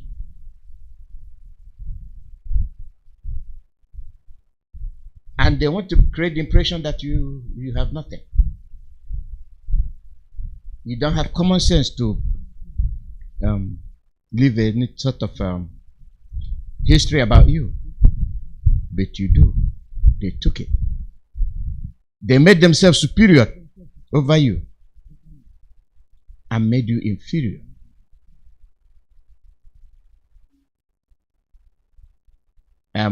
Who are we to blame? I'm talking about France. 13 African countries controlled by France. And this is what gives them the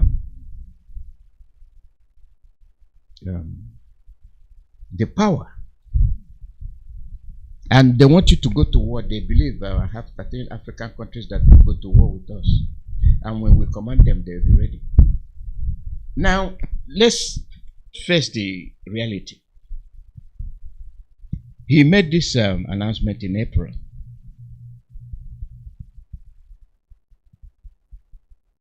never knew that 4 months approximately that this will happen. You saw the apologies he made.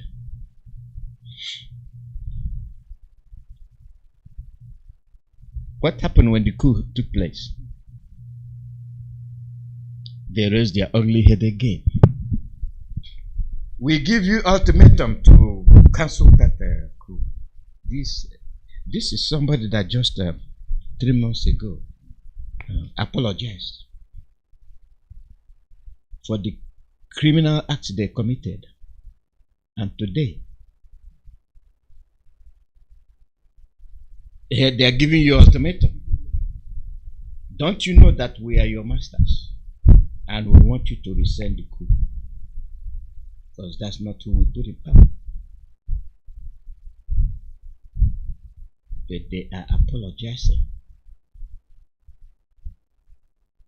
saying one thing theoretically and doing something else practically, physically.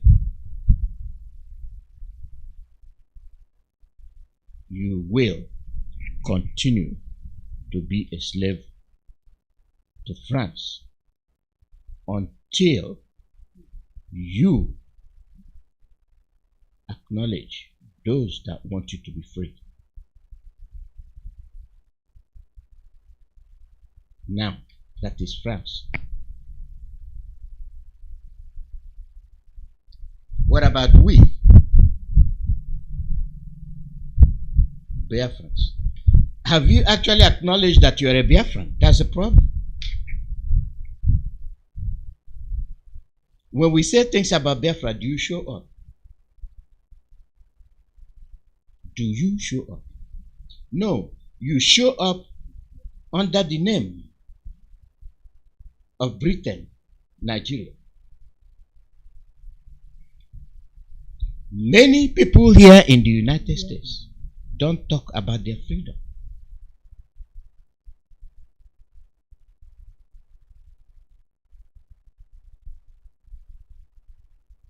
They don't. They belong in hundreds and thousands of organizations, Igbo, in another man's land, and you have no shame. There's nothing that incites you to action. Rather, what you do is to destroy, oppose, question, but you cannot question the Fulanis. You are in these organizations. I have a problem with the people. When you denounce something that it is bad, you don't go back to it. How can we are talking about Biafra. Many people came over here, one way or the other.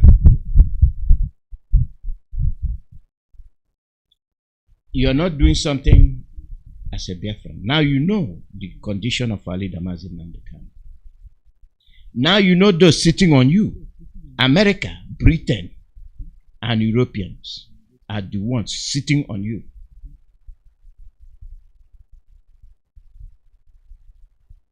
And you cannot continue to keep quiet.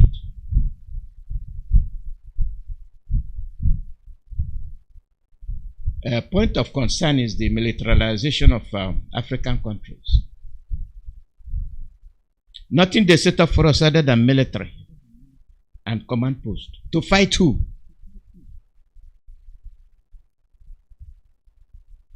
Who are they fighting? Why all these millions of military infrastructure? For what?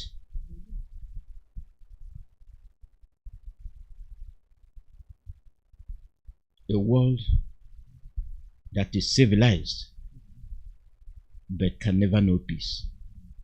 Then where comes the civilization? Where does the civilization come from?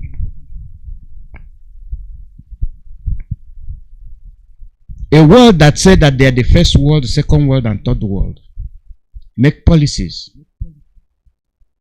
that hurt other people. They institute policies that cut short your lifespan.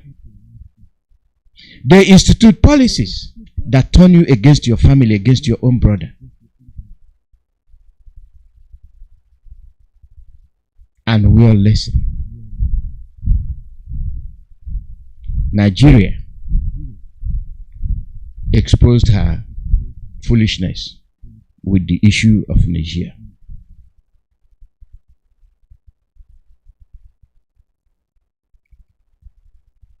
There's a clip that came out. I have not played that clip because I don't know the authenticity of that clip, but I'm not going to play it. I made mention of something to you about Buhari. How such a person can die and nobody will question it.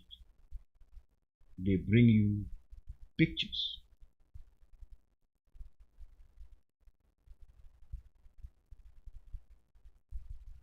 They bring you pictures. Like dogs and cattle, caged our mothers and fathers with rodents, mice, rats and lice, raped, sodomized, then mutilated. Black men, black women, and black children in their European slave ships, reduced to the lowest animals ever, subjected to brutal savagery and barbarism. Black ancestors died for freedom. Terror and tyranny of European colonial conquest. Vultures and vampires of the white world, bloodthirsty reptiles with blue eyes, sucking the very lifeblood of African people. Black babies, little black infants, snatched from their mothers, molested, raped in front of their helpless parents by white homophile and pedophiles. Fathers, brothers, uncles and sons sodomized with colonial enemas. A vicious humiliation of generations of African people under white supremacy. Mothers, sisters, aunts and daughters raped and inflicted with the most barbaric forms of sexual sodomist violence. Their religion condoned it, so we died in the name of white Jesus. Lands seized and conquered in the name of Jesus. Men, women, children raped and killed in the name of Jesus. Their science justified it, so we were caged and butchered for their pseudo-scientific experimentations. Children of Africa, I speak to you. The white boy is not your friend, never was and never will be. A people who do not know their historical enemies are bound for extinction. Today, under the guise of white democracy, they continue their onslaught. Under the guise of human rights, the dehumanization of African people continues. Under the guise of foreign aid and investments, land invasions and white conquest continues. Under the guise of constitutionalism and world diplomacy, the rape, the sodomy, plunder, the theft, the brutality, the atrocities continue. They spit on the memory of our ancestors, rooting out the cultures and traditions of our ancestors out of us. Their education is a system of miseducation, a deadly tool of mass indoctrination. Their laws are a legalized system of injustice and corruption, with their judicial institutions as their stronghold. Children of Africa, I speak to you. The vultures of your soul have come. When death conquers your spirits, your dead, lifeless bodies shall feed the hungry dogs of the white man's wilderness. For you have surrendered yourselves into captivity without resistance. Children of Africa, I speak to you. The white boy is not your friend, never was and never will be. It's not based on rhetoric. It's based on facts.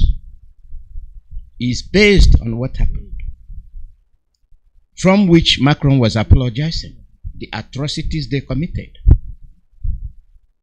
That's what they did to you. That's what they did to your great-grandfathers. That's what they did during the slave period. They committed atrocities in the name of Christianity and all whatnot. And they did this. And today we are passing through the same ordeal.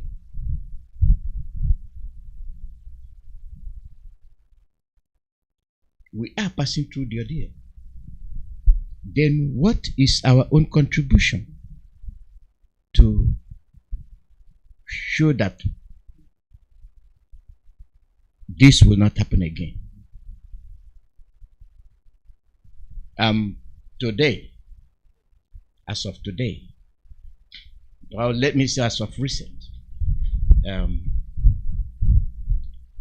we are still being used against our own brothers. And when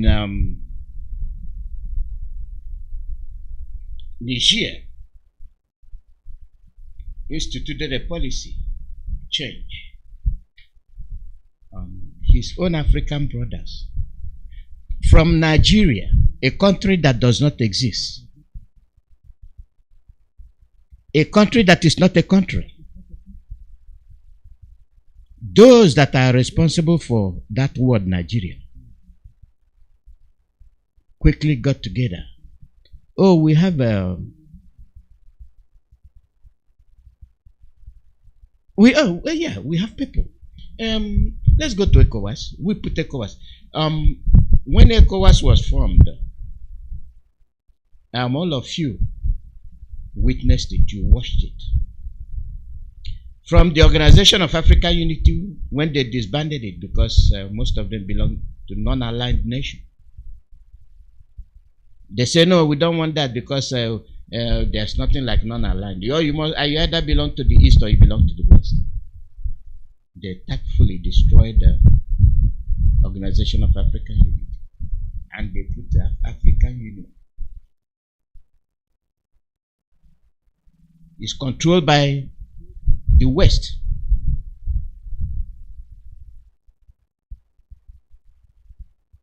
It is controlled by the West.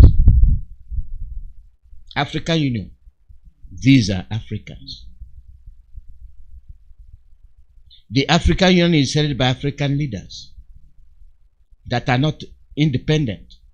They are African leaders instituted by the West. And when something happens, you say you get to AU. They do that in the format of EU. Copy, copy, copy. We copy to our own detriment. Nothing that concerns us that we can pioneer to say, this is who we are. This is our belief. Oh, they came back, ECOWAS. Passport, did this and passport and visa, no visa. What is the benefit of the ECOWAS? Do you know what? We are going to get a military aspect of it so that when there is a coup, the ECOWAS force, do you see the brain behind the formation of ECOWAS force? They have never used the ECOWAS force to do anything other than impose a dictator. Do you hear ECOWAS? When there's bad democratic practices, you don't hear ECOWAS. ECOWAS doesn't talk. You don't even know that they exist. These are African leaders sponsored by the West. This is how far we've gone as human beings. This is how far we've been decimated as a race. And this is the beginning, the end. For African countries, but not for Nigeria. Nigeria is in deep trouble. If the video that is trending is the truth, I don't think anybody who calls himself a Nigerian should come out and speak or say anything anywhere in the world. Because I have never seen dormant people with their media cannot do investigative journalism. With their media cannot inform the populace of the truth. With their media, they cannot go to the house to cover, to ask questions. Everybody keeps mute. And you expect things to change. You are there, the price of spirit is going up. Nobody's talking.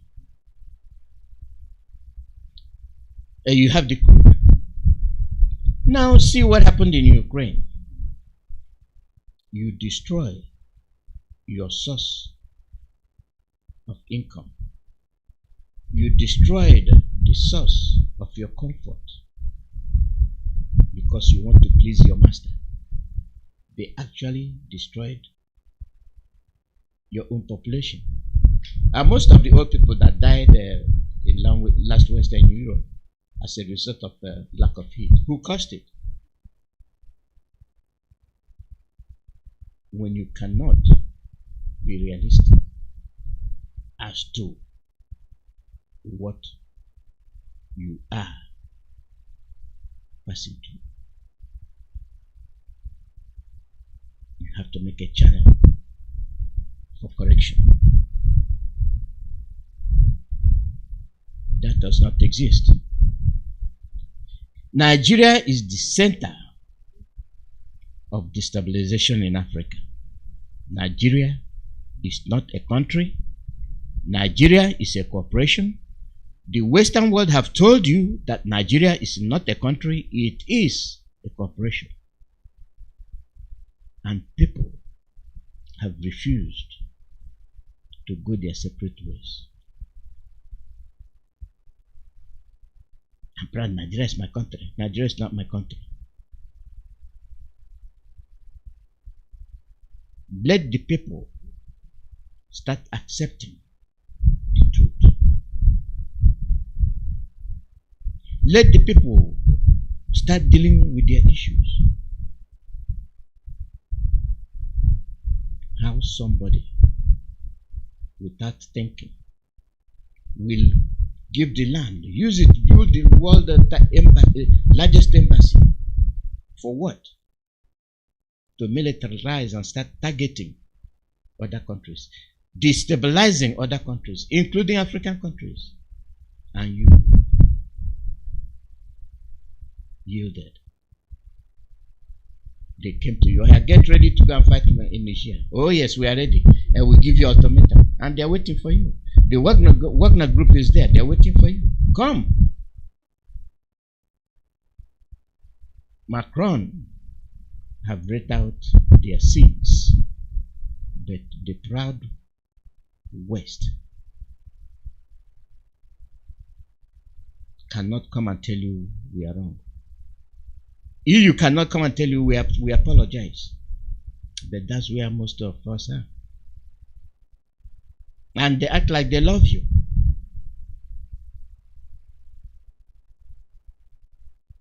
They act like they love you. But there's no equality.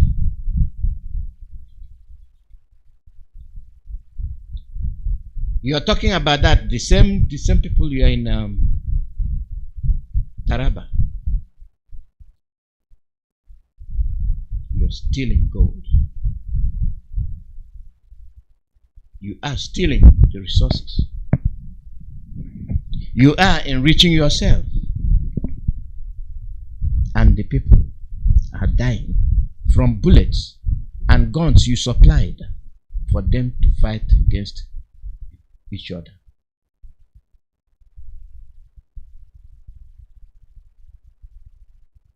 And they are telling you democracy.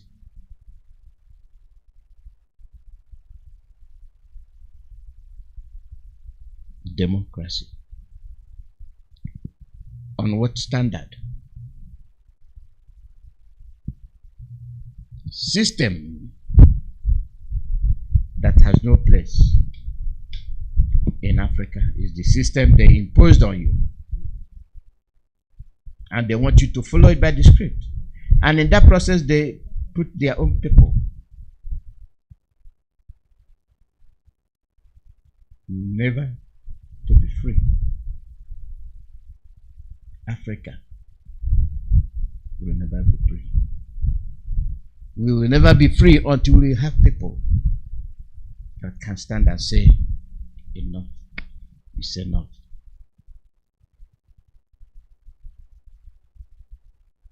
You imitate the West because you are inferior. You have no sense of direction. There is nothing that can spur you to think reasonably like a human being. You will rather die a slave than be honest to your child. You will rather than a slave rather than telling your child the truth. You will rather than die a slave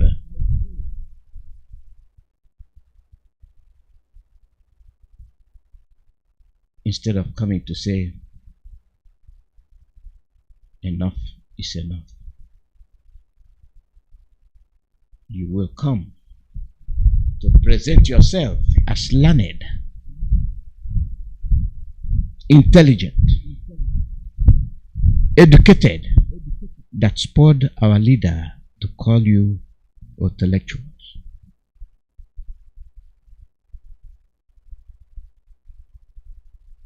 The Igbo groups, check yourself. The Igbo organizations, check yourselves. Where do you stand? You have abandoned your land to come and show your Igbo-ness in UK, in France, in America. But that does not exist in your land. You are nowhere.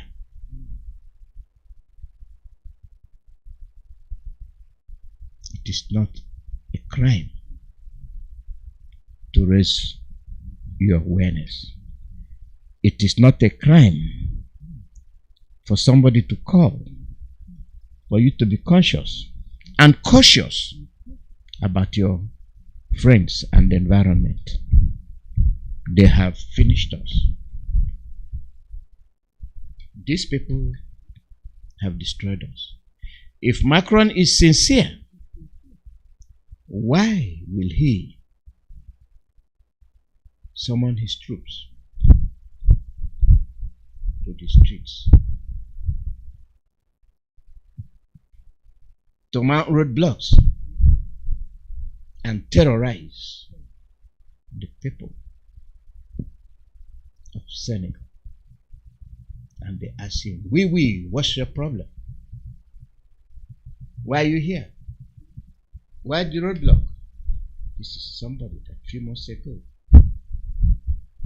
apologized. We will have, we'll do it equal respect.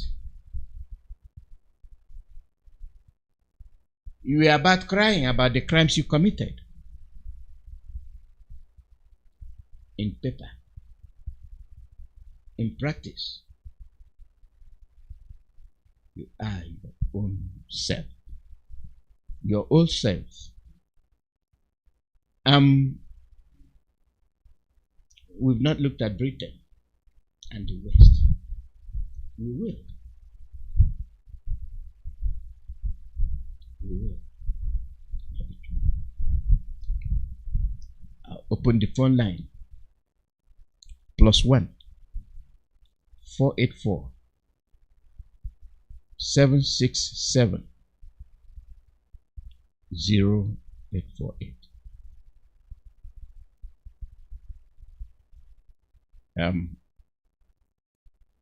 non-Africans are bringing your awareness so that you know what's happening to you. Are you taking advantage of it? We're looking at a video now. This is so crazy to see. This is the bottom of the supply chain of your iPhone, of your Tesla, of your Samsung. Right. It's all of them, right? All of them. And here's what you need to know, Joe, about this video. This is an industrial cobalt mine where there's not supposed to be one artisanal miner. Now, that's the term used for people who are just digging by hand as opposed to tractors and excavators. There's more than 15,000 human beings crammed into that pit, digging by hand. And if you have sound, you hear the mallets, you hear the shouting, you hear the grunts.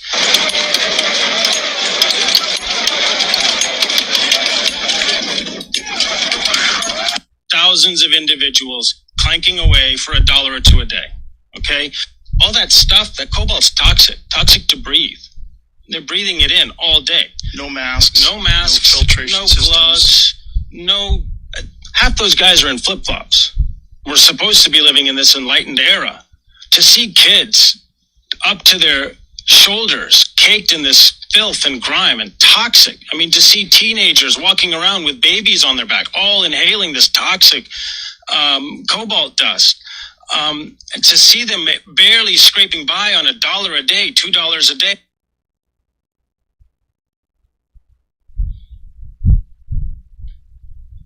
That is equality.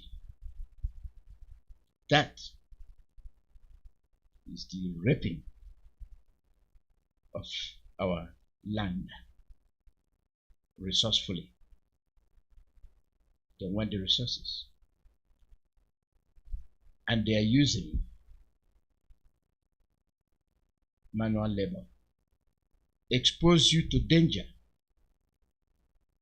Inhale and shorten your lives.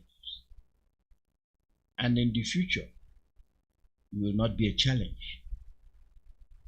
That's what's happening. You saw, you had the massive people cracking the earth. Name it. They destroyed our forest. Jungle of Africa, what happened to it? What happened to the jungle in Africa? They destroyed it. Timber. Your name and where you calling from? Welcome. Yes, I am Edomagu Chukwudube. I'm calling from the Republic of Seychelles. Mazi, thank you for the clips that you've been playing. It's a reminder to everybody who cares to know. In fact, every clip that you've played today is pointing down to something. What does that tell us? It's pointing down to our freedom. Nobody on earth is going to come to free us. It is either we fight and die for this freedom, or we perish as a people and also as a race. In the history of Africa, I have sat down and asked questions.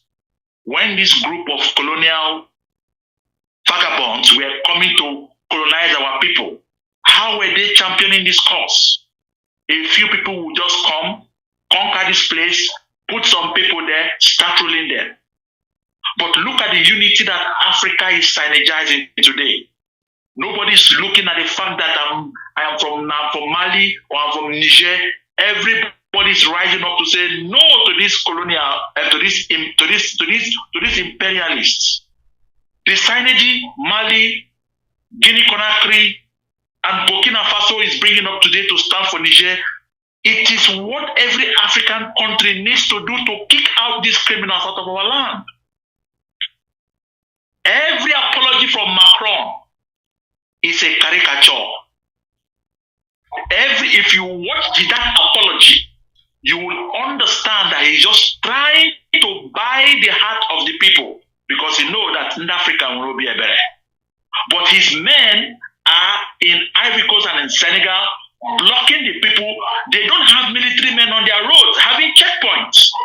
And this is somebody who just apologized last year, and today his action is not equating to that rubbish he presented. He's only a fool that will have one atom of trust for these imperialists. Since I started listening to Nnamdi Kanu, as he has revolutionized my mind, my frontal lobes have been cleansed. Mazi, I have no trust for any colonial state. They are the same people. They can never change. They will remain the same. This is the time for us to rise and demand for the freedom of Onyendu Mazi Nnamdi Kanu and the referendum for Biafra. We need states, the African states need Biafra to stand. We can confront these people strategically, mentally, and otherwise. We have the capacity. We can't be poor. We can't be starving. Our people are dying in the Mediterranean Sea. Africans, killing Africans in the north, and nobody is speaking.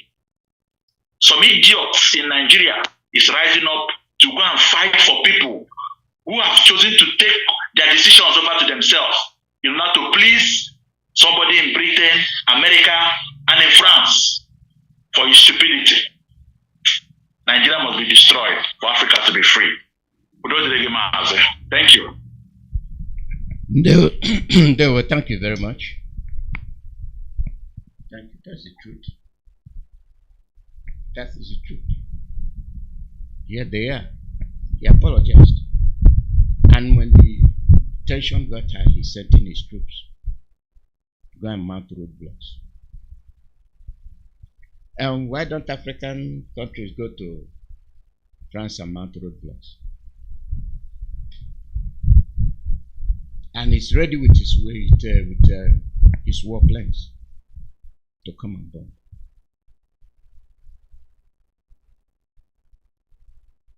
And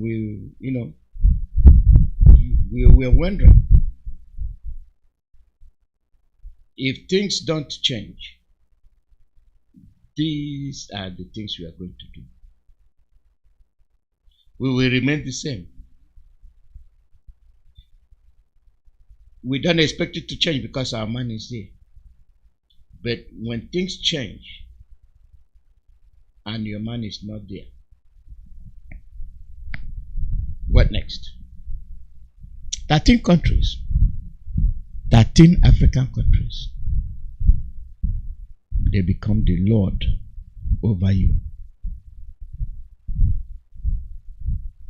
after stealing and doing the unthinkable. Yes,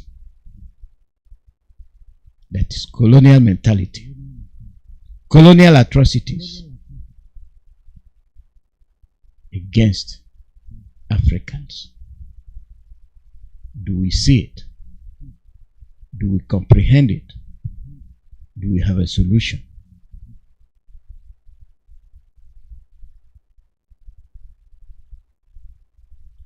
That's my question. Where do we go from here? Where? Call out your name and where you calling from.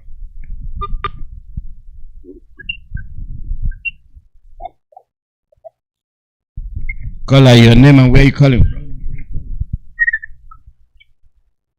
Good afternoon. Good morning from here. This is Nnamdi calling precisely from the land of the brave and home of the free. Good afternoon once again. Good morning from there, and good morning, lovers of freedom. Good morning to everyone who is making this a work one. I want to thank the Director of State. I want to thank our medias. I want to thank Imako. I want to thank our mommy. I think Uncle Peter's played one voice that sounded like one of them in your program, on Saturday program. I want to say, may Elohim lead them up with all the awesome wisdom to get it right for us, because those down here are not really to be counted, to help out. So I will be quick in this. I think I've learned so much about this. And one good thing IPOB, pioneered by our leader, Mazi Nnamdi Kanu, have done to me and my future is this. I have this power of analytical studies to interpret things left, right, front, and backward, so that I can actually picture in my picture to see when some policies or some, things are not right, so that I can know where to fall. So when I was hearing that one of their little boy who knew the history from what their father did was asking for forgiveness, confessing, something struck me. I was just like, I think these people know what they are doing. But Macron, if you can listen to Yamuche Chukundana Barimada, one thing I want to let you know is this. You don't need to ask for forgiveness. Your stooge, who are the clergy down here in Nigeria precisely, have done it all. Even if you start asking for forgiveness, you're stressing yourself. The only thing remains paramount is that one of our musicians have said it, and I think this musician, M. Josh, he made me to understand to be washed off from this, this scene of 15 minutes memory. So each time I play his music, I begin to retain some information that I've forgotten. So the only thing I will tell Macron, you don't need to be asking for forgiveness. The Christian fathers and their clergies and everyone, they will call them, many of them idiots everywhere. They have helped you to sing it in the pulpit. So the idiot still remains complacent. They will not do anything. Even if you kill them from the altar, they will tell you they are going to heaven. But I know that there is nothing called heaven. Heaven is Japan. Heaven is UK. Heaven is Paris. Heaven is Dubai, where to go to hang out and have fun and come back here and press us down, and suck our blood. So, but the only other thing again I want to let the world know is that please stay away from the inheritance and heritage of people of Africa. Stay away. We are not begging you, but we are a peaceful, loving people. We are the only people that can bring peace in the world. The China set their youth out and they went in the 70s and bring the knowledge back. Today, they are working strong. The same also have our stooges gone to Britain. Is only one among them that came back and said, "Oh, Heavenly Father, thank you." That is Nnamdi Kanu. They say that 10 were sent out. One came back and said thank you, and that's Nnamdi Kanu. Quote me anywhere. So he has taught us the good news, and he has made us to stand firm. Remember 2014, the CIA, I think, stroke the FBI, said that third war is about to come up. And precisely is coming from Africa. And that's Africa, they're sensing it out to be Nigeria. 2014, I listened to that news from one of their radio FM. And today, the same problem that is erupting in Niger came from the useless idiots called Nigerians, the Niger Delta and the danger. Your resources are looted out to another place. And yet, you never recall that this is an open eye from Niger for you to stood up. You think fasting and praying work it out? It's not going to work it out. You think, kabashing and making jest of yourself that you're speaking in tongues will help you out? It's not going to help you out. You're going to have to do something. Run. And just said, somebody is holding your white man masters in broadcast. Just run away. Find time to redeem yourself. This is the only opportunity you have. And without which, well, you know what you're going to do next.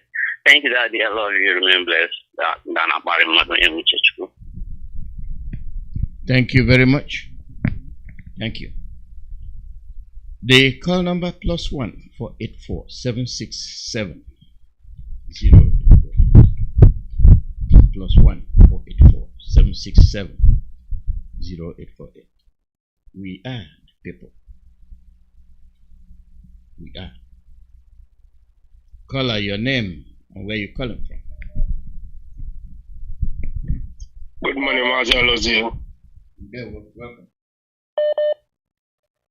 Thank you very much. My name is Chukwu Emmanuel. I'm speaking from my location. Thank you once again, as always. I greet my leader, our leader, Mazi Nnamdi Kanu, the man who set up this platform just to expose the whole world. What is going on? You know, starting from 1958, 57, and to 60, which Nigeria claimed they got independent. When Africa people are killing in Congo, in South Africa, everywhere in Nigeria, what our people are saying that time is this. They are hailing Azikiwe to try to see that Britain left Nigeria. That if they continue, there will be a time they will not go back again. That means their eyes will open so much that they will not go again. They will remain in Nigeria. People are hailing Azikiwe according to that time. But have you seen today that what happened to that time is not independent? What the British and France did is just to give slaves flag as independent to Nigeria and the other African countries and go back and start to choose leaders to hold Africa down for them. And that is what is happening. What baffles me is this. If not this Radio Biafra, which our leader have installed, and all of you, Mazi Alozie, who are doing everything to expose all this evil. And you can see black man, especially in Nigeria, is fighting tooth and nail to be a slave by being a saboteur in this movement. When I calculate all these things, I see that black people are not human beings, especially Nigeria. Why are you fighting to be a slave? Black man, are you not ashamed that you are in America, you are in Europe, you are in China, and you have seen how countries are developing? And what you are doing is to be a saboteur for a time like this. Which type of people you can call this type of people? Mostly Igbo people who are doing everything humanly possible to be a slave. Look at all the whole thing Azikiwe did. Look at all the whole thing Wolowo did. Somebody like Obasanjo cannot stand up when he is alive to save Yoruba from bondage. Why? Obasanjo and their allied. Why not think that one day he will die? Why not to remember that people are coming behind? That is unborn generation. That without solving this problem, they are going to suffer more and more. Why not to reason Obasanjo, Gowon, and all of that? Why not you people think that white people has no good thing for black man? You can see how they are talking tough just to disgrace a black man. If not this radio, where do you think that somebody will hear the truth on this world? Because there is no truth what we are hearing in CNN, in BBC, in Al Jazeera, in all the whole media of the whole world. They are deceiving the world, not telling the world the truth, except to Radio Biafra. And that is why they are fighting against our leader. That is why they hold our leader, because our leader have exposed them to the extent they have no hiding place anymore. Why can't black people reason once to know that white people have no plan, good plan for you? Look at all the courts, the whole thing that Nigerian courts have discharged our leader, and have put him for almost 1 year now. And the white people who claim human rights and all of that, they are hiding because they know our leader have exposed them. And still the same thing. Igbo men in America who have no sense of reason are doing everything to be a slave. Igbo men in Europe have no sense of reason, are doing everything to be a slave. Shame to you, people who have no shame. You can understand today that the education of black man is nonsense. Doesn't mean anything. Because the more you say you are educated man in the black race, in Nigeria, you are more fool. You are stupid and idiot. When a black man gave you money, you sold yourself. You become a slave. Shameless human being that is not supposed to exist on earth. I greet you once again, Mazi Alozie, as always. I greet our leader who set up this platform just to expose all the evil that is going on in the whole world. Chukwu Okike Abiama will be the strength of our leader until the end of this race. Thank you very much, Mazi Alozie. Oye Biafra.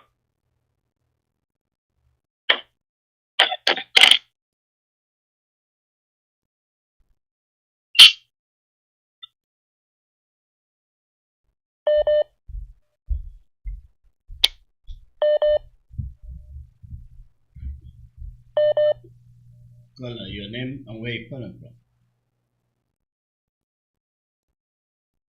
Caller, your name and where you calling from?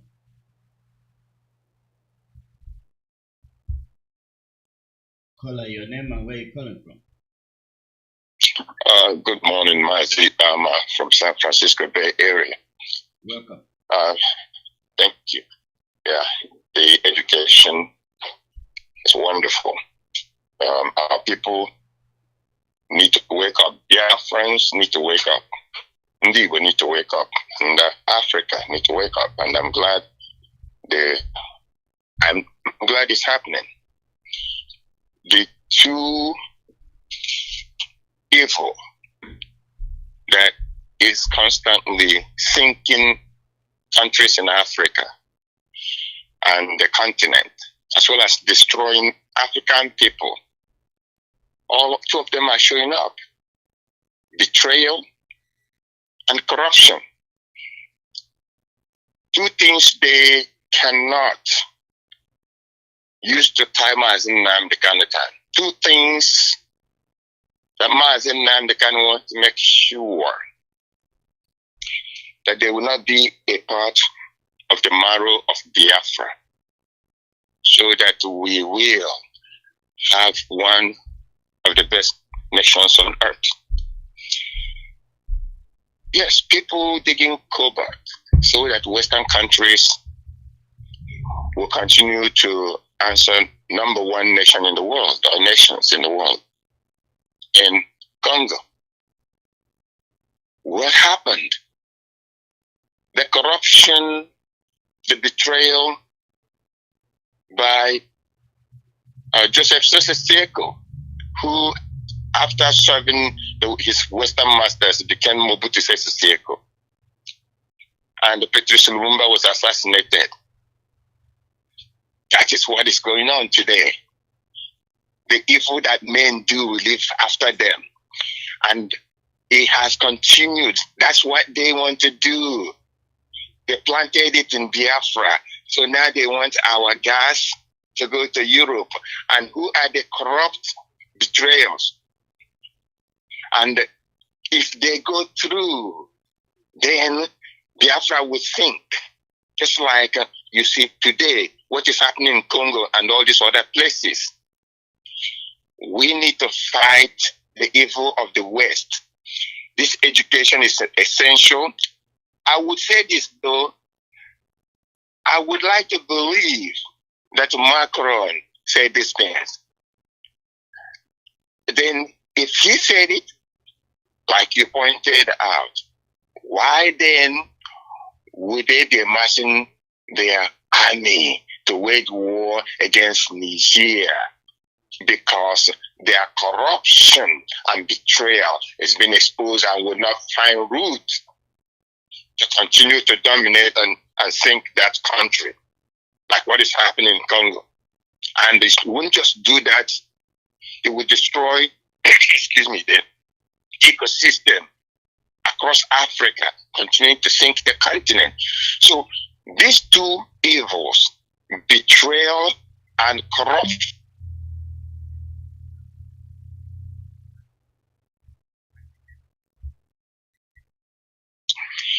if a person is corrupt, that person should not be a leader. Seek out a betrayal in this movement like we are in IPOB. Anyone who is a betrayal, anyone who is the kind will not be where he is, except by these two forces. So we need to continuously seek out these educated people and fight them wherever we see them. That way, Africa will rise again. That way, African people will start living like human beings. Let's continue. We must win. Thank you very much. Thank you. They are they are all educated and they are Western educated, Western trained, and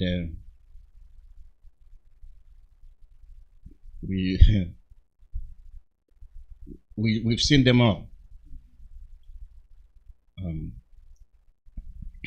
I don't know. I was pressing this, and I think I made a I made a mistake. Caller, your name and where you're calling from. Your name and where you're calling from.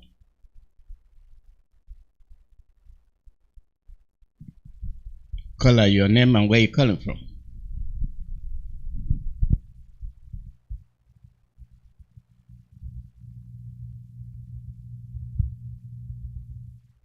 Caller, your name and where you're calling from. Mazi Alozie, good afternoon. My name is Mazi Iyke Mazi. I'm calling from France. Mazi Alozie, the audio that you play, to tell you the truth, this kind of audio, there is a place where if you telecharge it in this Europe, people they will fry face, even they will attack you. Especially if you are living in environments where there is only white people, and you play it in a station like a train station early in the morning or in the evening, where the train is very full, you just put it, and everybody was listening. After listening all this information, some of them can collapse, and some of them even are trying to attack you. The good one among them, they will start blaming their government. What I'm trying to say, yes, we know what kind of the president do. It's a hypocritical apology, and also in one when you hear Nnamdi Igbo say, "Onye kuru egoro ike." When you apologize, it's not from your deep of your heart. You just do it in able to show that you want to move to soften the people, in able to penetrate inside them. And you just do that information because you know what is happening, what is unfolding and unfold in Africa. He wanted to capture some of the little ones, forgotten that they are listening. People are listening, and people are seeing what is going on in that construction. And You know, I want to say something. Let us continue to say, if you want to dress black people, let us say Nigeria, because if you check the whole world, 80% of the black race, Nigeria make them that 80%. If Nigeria change today, you say African race will change. But if you see these things are happening, there is no change, because the Nigeria have not removed that name, Nigeria, Niger area. The day when you will see that that Niger area is removed, you will see black people will change, their mentality and everything will change. What I'm trying to say, the president of this land is looking for her to sign the contract. The problem that you are seeing everything that moving all this world, the people that after election they will sign a contract. That contract they will start making about 500 billion US dollar every year. They never sign it. Now he's trying to see if they can sign it before he can collapse. He can relax. That's why when you see when there is a protest that going about the retreat, if you could remember, people were protesting about retreat, and he was going there, moving with the most anti-black party we have here in France, the Marine Le Pen party. For the first time that woman entered Senegal and trying to eat sugarcane in Senegal and trying to dance and trying to play with the Senegalese people. Why? He's trying to see if they can able to sign that contract, because they know if they sign that contract, they can able to continue making and getting what they've been stealing for years. Now, those countries that they are looking for to sign the contract, and the most overlooked people country are now pulling out. Then the senior ones that they depend on are stagnant now, and they don't know what they can do now. That's why there is a confusion here in this land, and even in the street, people don't usually speak, and people are watching every corner, every neighbor by neighbor, because they don't know what is going to happen tomorrow. And the one thing is happening is this Pan-African revolution that is going on. Please, Biafrans, let us continue to help. Let this light continue to bright and be burning. Let us not be we, the Biafran, that quench it. We are the one that raise this fire. And let us continue to help. If we can help in any form or contribute in any form or manner to make sure that other francophone countries, they will pull out from this land, and let this country be like German, and let them use their own human resources to build something for themselves, and also to construct something like themselves, like German. It will be better for us. And also, when we are making sure that the French francophone is pulling out, let us not forget that the English people, which is Britain, we will make sure that all the whole means that are getting information or resources, both Nigeria and Sierra Leone, on all the whole other English territory in Africa, we make sure that let us put fire on all those people, let them start rising and do the needful like the Sri Lanka did last year. Because when all of us pull out and stand up, you will see this continent of Africa will be flourished like a palm tree. But as far as we are still down and we are still living in fear, and I pray God will remove the spirit of fear and give us the boldness to stand for our enemy. All hail Biafra. Bye-bye from now. Thank you very much. Make hay while the sun shines.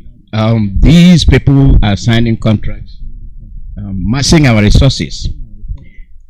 Now they are treating you like you're a mosquito, you're a worm. They are taking your resources and they are maltreating you. They are welcoming you, they are harboring you because they are stealing your resources. What treatment are you going to get when the resources run out? Have you thought about that? what treatment are you going to receive when the resources are gone? Caller, your name and where you calling? Good morning, Mazi Alozie. My name is Iyke, and I'm calling here from Midwest or part of the United States. Good morning, fellow Biafran, and good morning for the leadership of the Biafrans. We thank you all for the work you are doing, especially the top head of the leadership of the Biafrans. We thank you all for the work you guys are doing. Both the executive, DOS, and everybody that are doing a good work to make sure the Biafra will never forget. And Biafra will be existing to ourselves, to our grandkids, to generation to come. They should be recognizing that the Biafra is a state, and the Biafra is the country that open eyes for the whole Africa as a nation. Mazi Alozie, I want to thank you for the work you are doing. And I also want to thank the leadership by keeping the radio on, allowing us to voice our mind and what we think about Nigerians as a zoo country that fell. First of all, anybody that hoping in Nigeria is a failed state. Nobody, no other person can create a country for you and give to you and ask you to do what they want you to do, and that country will still exist. Nigeria is created by one reason only, by the West, by the British, to taking our resources in that country to develop their own country. That is the reason why they named that country Niger area, which is Niger area, where all the whole people are called as usual as a nigger area, which is a nigger country created by British. There is no world there is nowhere in the earth that country should be existing by now. Nigeria is not a country. Nigeria is a fair state created by white man, given by you as a black man. That country is nowhere near as an existing country. Talking us of how to manage their own resources. Nigeria is a fair state.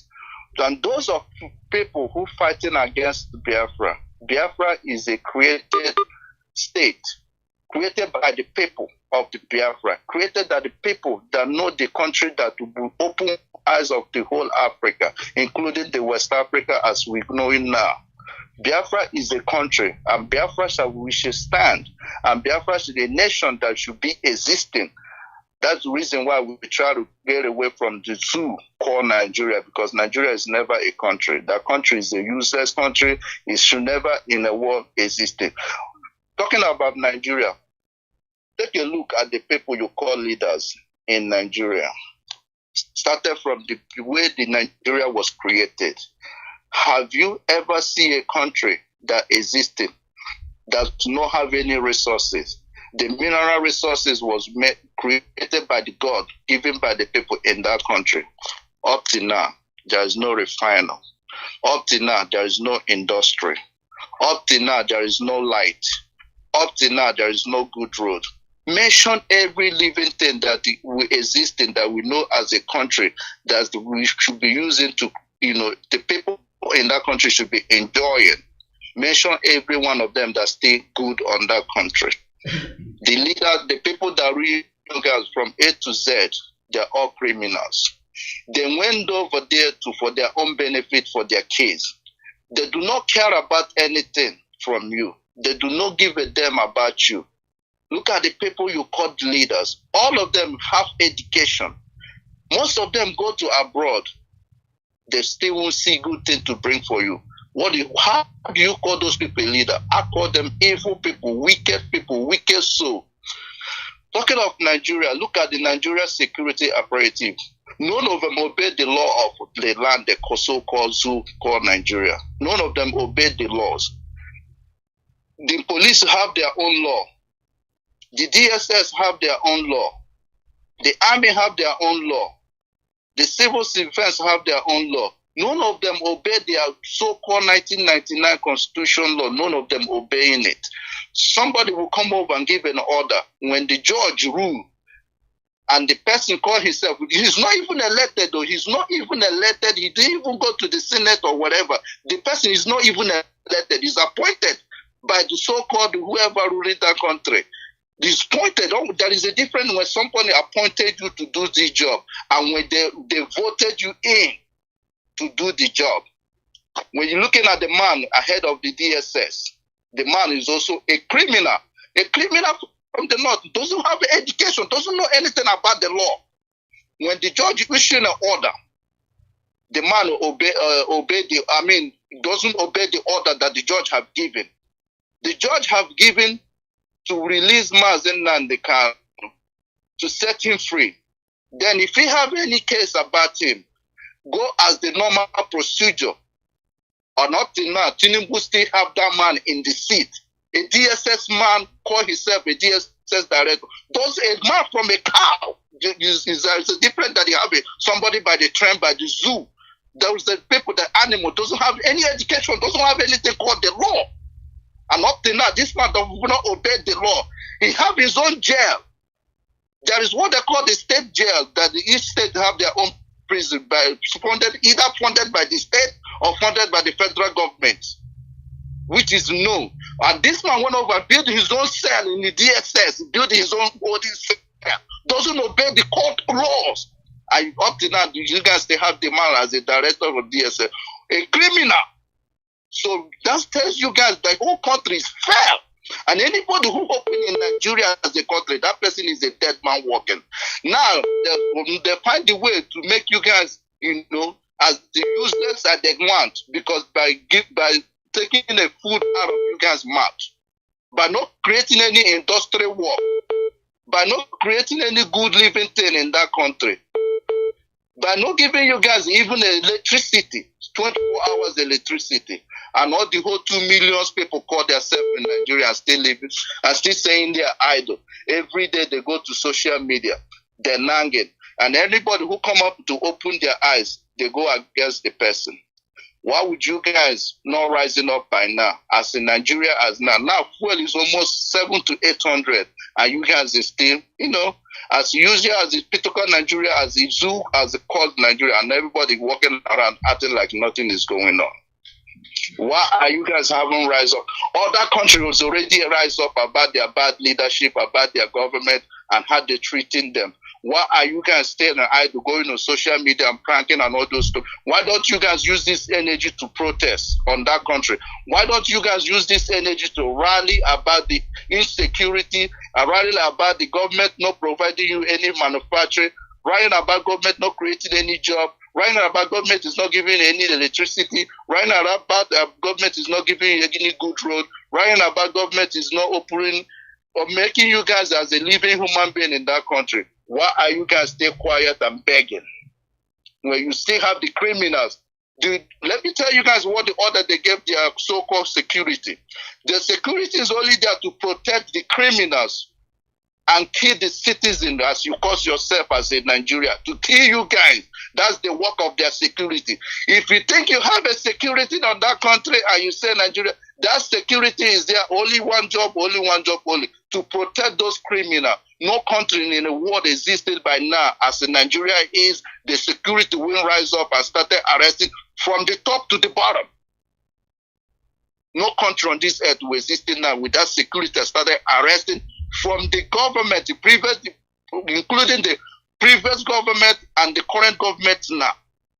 And there was all of them should be in jail and everybody kept quiet. This is normal.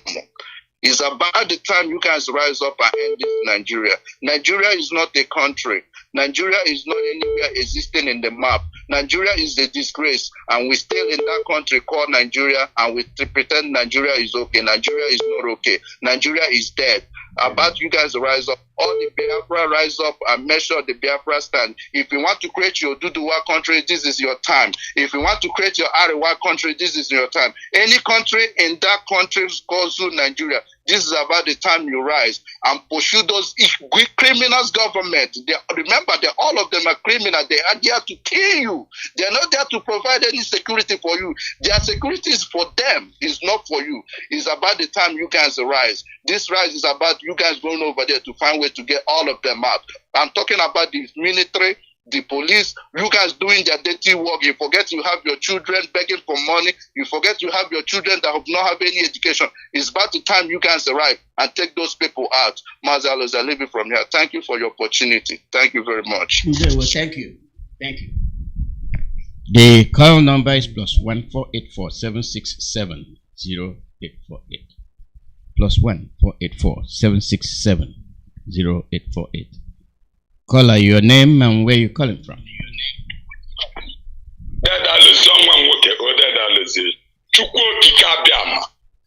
Child identity dead.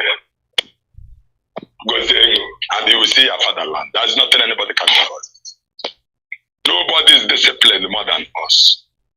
There is no human race that what is done to us can be done to them and they be like us. We are completely innocent race. And we are showcasing it before the whole world. IPOP. Very formidable that America will understand that there is a God that owns this earth. That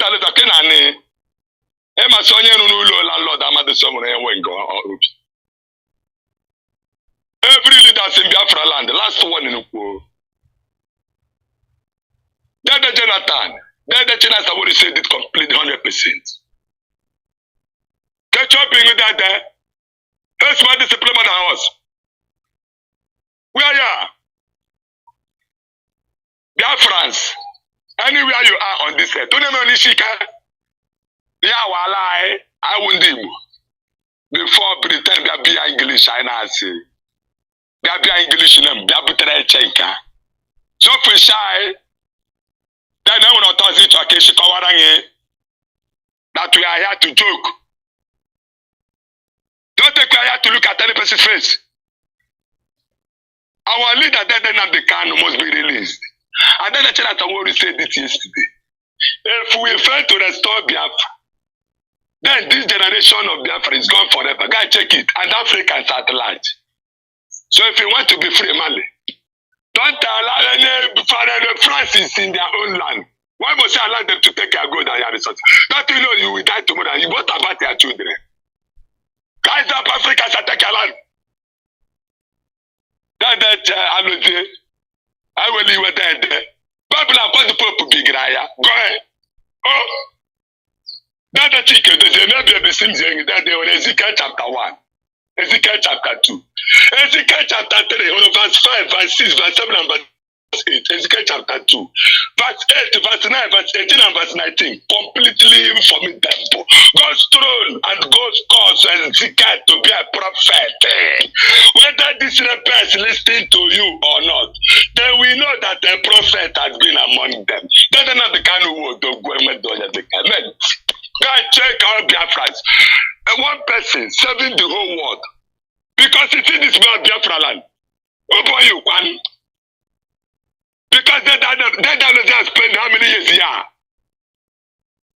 Then the China somebody has put everything and they think that other by shift immediately. And that's the Dokubo. You see that your land. Eh? So you don't know say those are children they have. Satan or Sokoto, you get the land here. How do you to know? Everybody had to suffer in the same. Then they will take $500 billion where it's sent for the money where me I just follow put the dead. They can put to the final for a total say the girl will need to go fight. Then there is an independent or you do what I when I see president. Completely idiot. Everybody, police is suffering. I'm everybody that someone was say police will get children. All your soldiers, you don't have got children. And the one man come take all of us over $200 million. Papa idiot. Excellent. I didn't want to go war. That's how they tell the I am a guy. I can't go. Then I think I tell them oh, I am your friends.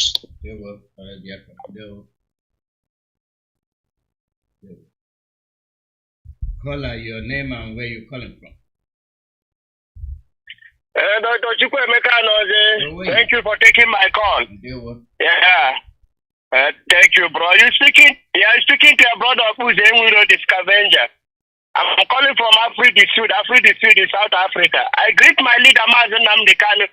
a prisoner of conscience, who set up this Radio Biafra, a citadel of knowledge and spirituality, including prosperity to educators, because when we are spiritual and we have knowledge, prosperity is at your palm. So that is what our leader Mazi Nnamdi have done, and that is what you, Dr. Chukwuemeka Alozie, is following his footsteps to do as he directed you to do, and that is what we have been doing for long. Even all the problem, you stand where you stand. Thank you for showing us an example.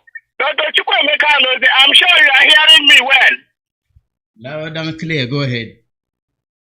Yeah, the reason why there is I don't know if it's a question or what, but I will say that I will put it in this way, because when you are talking, sometimes when you are in this Radio Biafra, sometimes there are things that Radio Biafra spirit make you to talk. Sometimes you don't, maybe you don't remember. I hear you asking, what is my contribution? Is that what you say? You say, what is our contribution? Mm-hmm. Okay. Let me tell you some of my contribution, but you could have bring him up powerful, because he's the one who can write this fast. But you can try your best. If you have chalk there, you can be able to write some fast. Dr. Chukwuemeka Alozie, my contribution is that I became a religious extremist. I have become a religion fanatic, a Christian extremism, and a Christian fanatic. That is what I became. I became a Muslim extremist, a jihadist. I became a Muslim extremism to the extent that I can kill my brother, hoping immediately I kill my own brothers. When I go to heaven, I will have 7 virgins as a wife. Can you see what I'm getting? I have my own contribution is that in my family, Assemblies of God is there, Children myself is there, Catholic is there, Siemens is there. And when we want to eat, when there is food on the table, hey, come and see problem. No one wanted to do in the name of the Father. The other one is saying in the name of the Father and the Son of the Holy Spirit. The other one is saying you are worshiping devil. The other one is saying, the other one is speaking in tongue. When we want to eat, these are the things that I've become a hardened. I hate myself to the extent that if there is an owl flying in the night, it's my ancestor who died ago. He wanted to come and kill me. He's the one taking all my blessing. It's an owl. It's white when the owl is black. It's very, very well. That owl should be killed that night because it's black. I cannot do before I come into your house now, you Dr. Chukwuemeka Alozie, if there is no cross in your house, I'm not going to enter. If I enter your house and you use a colonial and pray, hey, you are the main devil yourself, Dr. Chukwuemeka Alozie.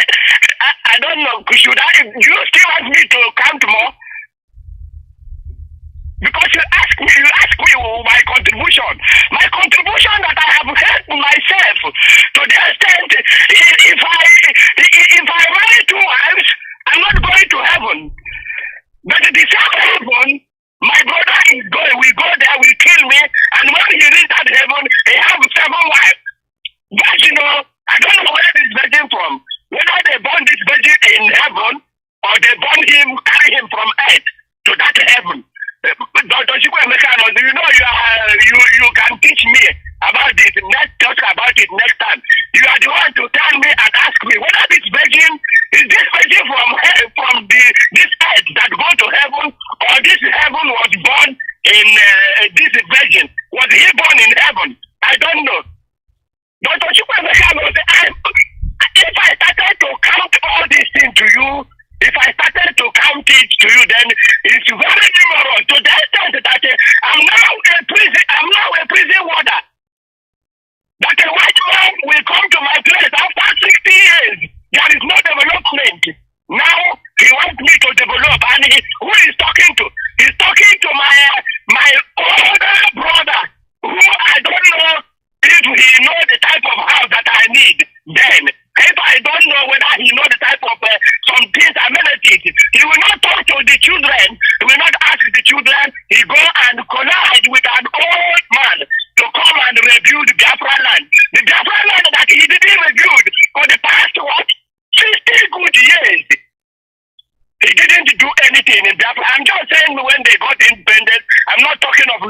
Moribo before.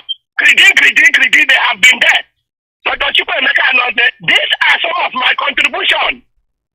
I can't go more. Next time I will tell you how I have degraded myself. Even that all the masquerade, everything, if you dance it in my face, I have water to spray that masquerade. I have water. There is a special water for me to kill all the devil. Anybody around me, I will. Thank you for taking my call. Biafrans, I love you. IPOB members are my blood. Bye. I take the fifth. There were. The call number is +1 484 767 0848. May I remind you, any call coming in here, I will answer it. Don't give up because when you called, I didn't pick up. I don't select calls. Call out your name and where you're calling from. Yeah, hello, Mazi Alozie. Good afternoon. Good morning from here. Okay. Mazi, I remember you are calling from my location. Yeah, Mazi, you touched so many topics this afternoon, you know. But let me start from you see the clip you play where the French president is begging asking for forgiveness for the atrocities they committed in Africa, against Africa. You know, the reason he did that, the reason why he begged, he made that statement that day, is because of the Russia interference. Because when Russia helped Mali, rescue Mali from their hand, rescue Central Africa, rescue Guinea and Burkina Faso. So he see what is happening, that they are about to lose Africa entirely. Now he smartly did this. Why he did this? Because he want to change the policy. He want African people. He want to deceive African people by luring them in, like they want to change the policy and to improve the policies. Change it to make the Sudan to renegotiate the policies they have in against Africa. Because you see that what is happening now, that in a short time, France will be off in Africa. This is why he did that, to block, so that they can still get, if they negotiate, maybe they release some things they seize. So they release some development. So they will still be the allied of all those countries, because all those countries are trying to free themselves from their hand entirely. This is why he make that move. So, and the African people should understand that these people are not. So it's now that they know that he want to. It's now because of what is happening in Africa. That's why he make that move. They never did this since. So this is a smart game. So the Africans should understand. They should not go to the sentiment and they believe that they are, maybe they want to change. They can never change. These people hate black. These people hate black to the if they know how they see, if they have some natural power, so supernatural power. In fact, they will work Africa out of this earth. So they can never love. It's not possible. They can never love us. And now, how about our own people? How about the British? Are they making any move? No, because of what? People that they hold are not doing anything. Like in Nigeria. Now, Africa are in a awakening era. And what is the Nigerian president is doing? He's trying to go and restore people that people that are fighting to liberate themselves from hand of France in Niger. Nigerian president want to go and return them back to where they want to. They want to go return them back to hand of France again. Instead of him to align in the movement that is in Africa already, to even speak to British to come and pack their bag and baggage and move away from Nigeria. He want to go. I want to return Niger back to where they want to come out from. This stupid because of selfish interest. Maybe they promised him that he should do. We should take this fight so that they will stand for him for this election. Selfish interest. That's what is clear. Look at your other president. Some other president in Africa. Listen to Kenya president. Listen to Kenya president. This one, listen to this guy. He already like this now. He already got visa. He said Africa can enter Kenya free. That visa now. The one believe in Africa.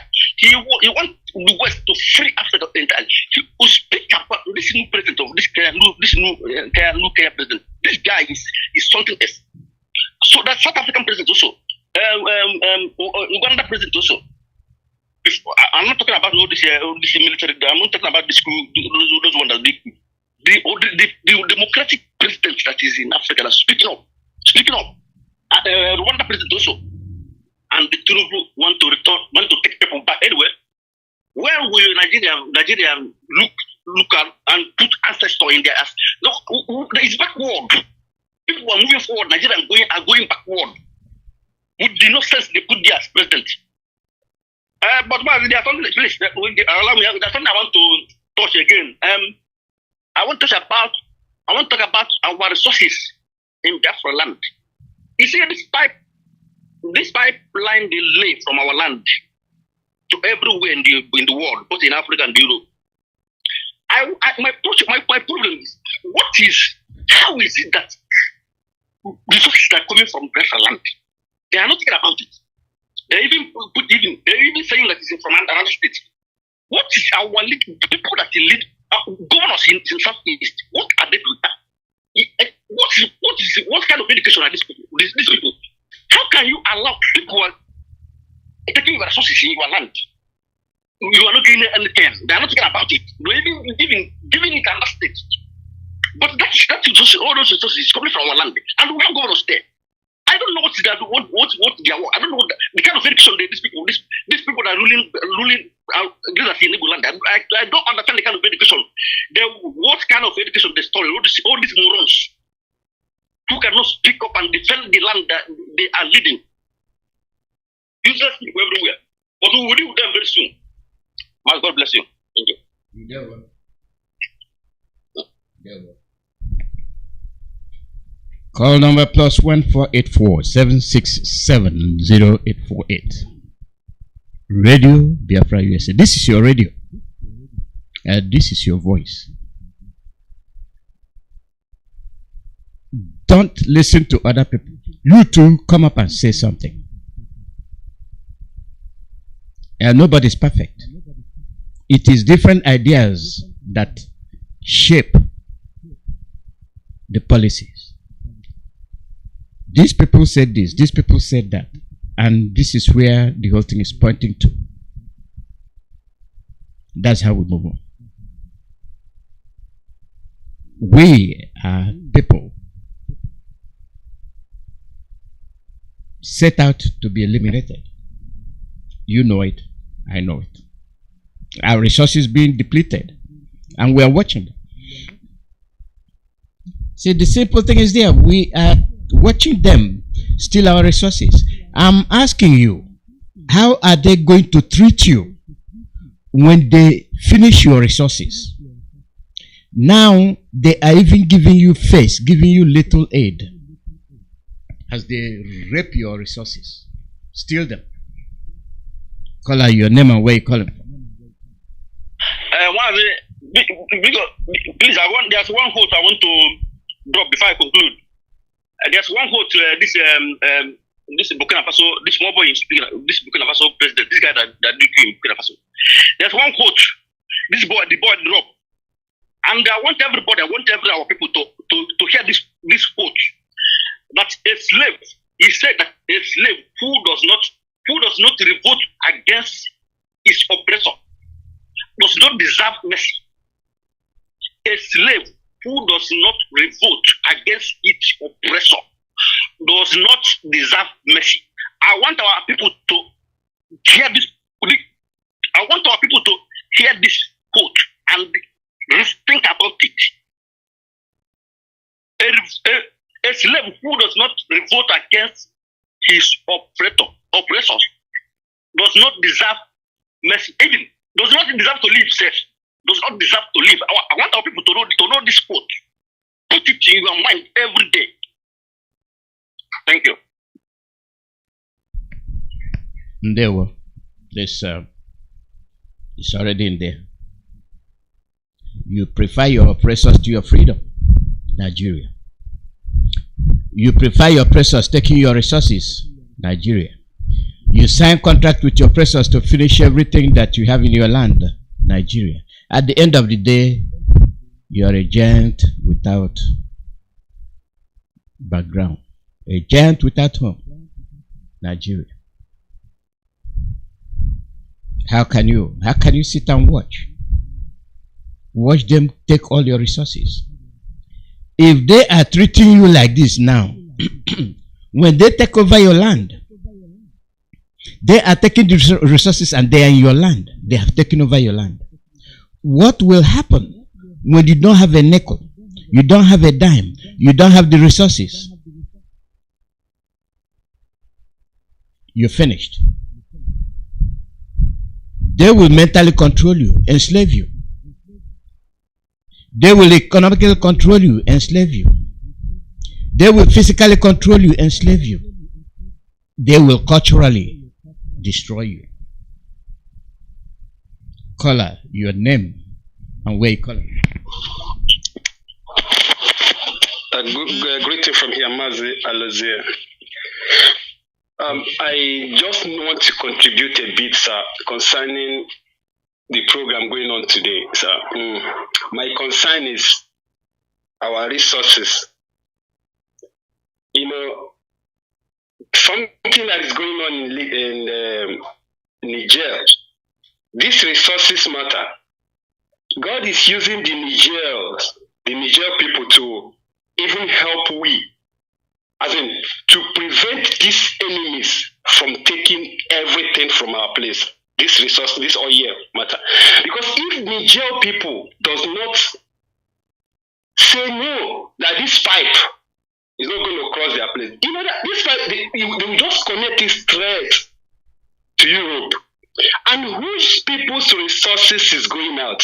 You know, when we talk about Nigeria, do we know that the reason why some people that British used to build Nigeria, the reason why they are doing what they are doing today is that if you go to the West,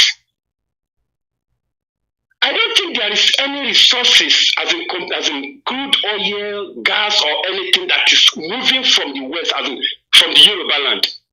Nothing. If there is gold, it's not open that they are mining gold in their place, as in the white people are taking anything like that. No. But the source of Nigeria, the reason why that Nigeria is being called today Nigeria, it is because of crude oil. You know, this oil, gas, and so. And where this gas is coming from? In the north, there is no oil there. So, the Nigeria we are hearing today, it is just because of the East. And now the owners of these resources, the owners, as in the Eastern that these resources belongs to,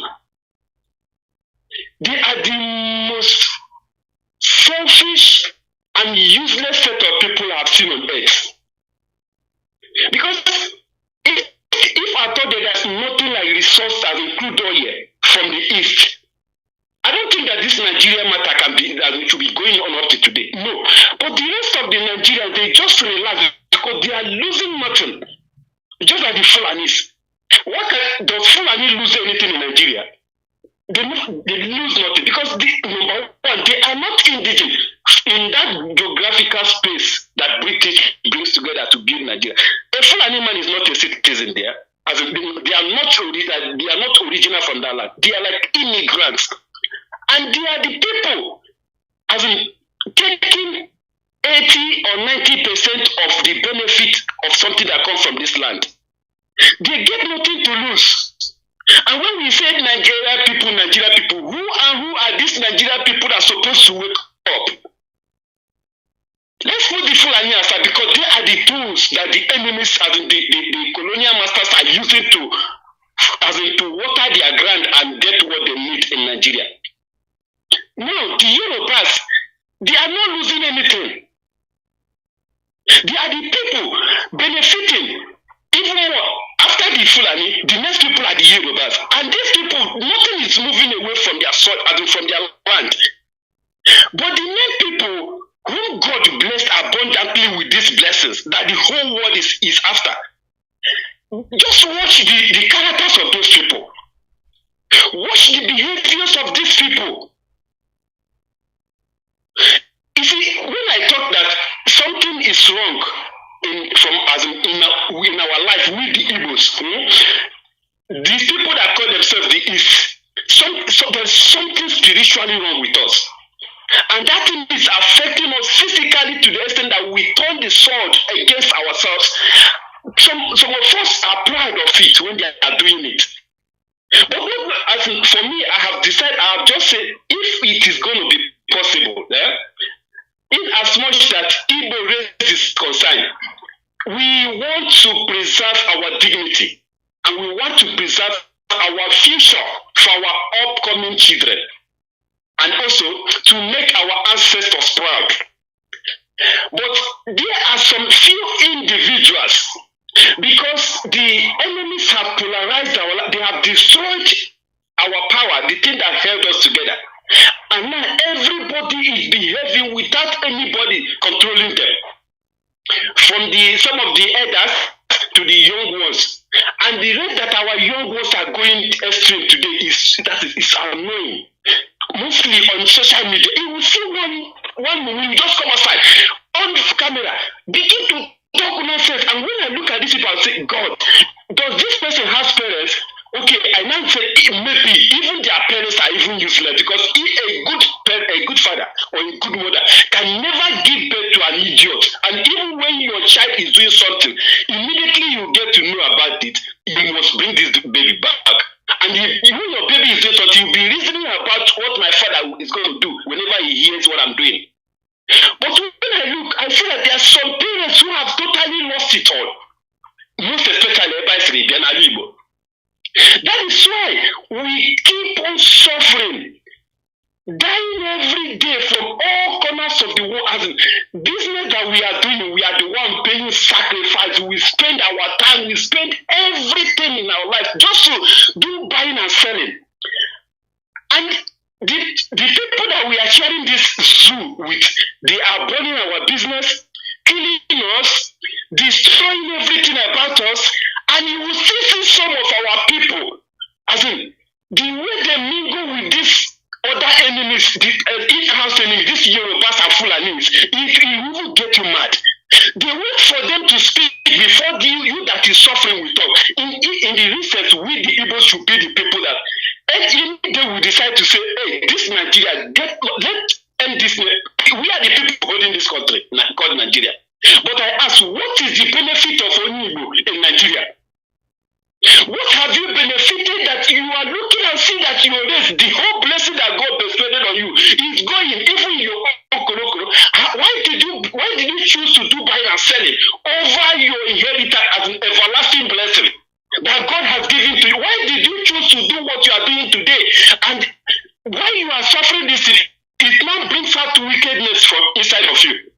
Somebody is you are doing business, you have stuff, and this also, maybe if you go and calculate what is inside, it's not up to 10 million, or maybe let me say 5 million, and you have one boy, this one boy will serve you for complete 6 years. At the end of it, you will give this one boy 200,000. Is it not another suffering that you are putting this guy into? And you are part of that your business. If somebody is telling you to leave this business and come and look for a way that your life will be better forever, ever, without you even getting, you will not even suffer to this side that you are suffering today. They will say no. Or what will happen How are we going to be proud of something that, this thing can can just vanish now. Even though if you have 20 million in your chest, it can be burnt immediately. Your enemies, the Fulanis, the Yoruba, they have done it many times upon our people. They will rush our people, burn them inside their shop. Even their own boy will be inside there. They will put fire in there. I witnessed something in 2006. Something happened in Lagos. They burnt our people in the store, inside their store. They did it even in the north. Many times they have burnt Igbo people in their shed together with their business. Now, tell me what is your benefit in this kind of sufferness? Why God has made you as that the whole world should be coming to you to take blessing? Then you turn back and become a slave to the people that are supposed to be serving you. And if you see how proud some of them are, when they are counting this church, I keep on asking. Thank you, sir. Because the resources that these people are piping out is our own resources. My call is that we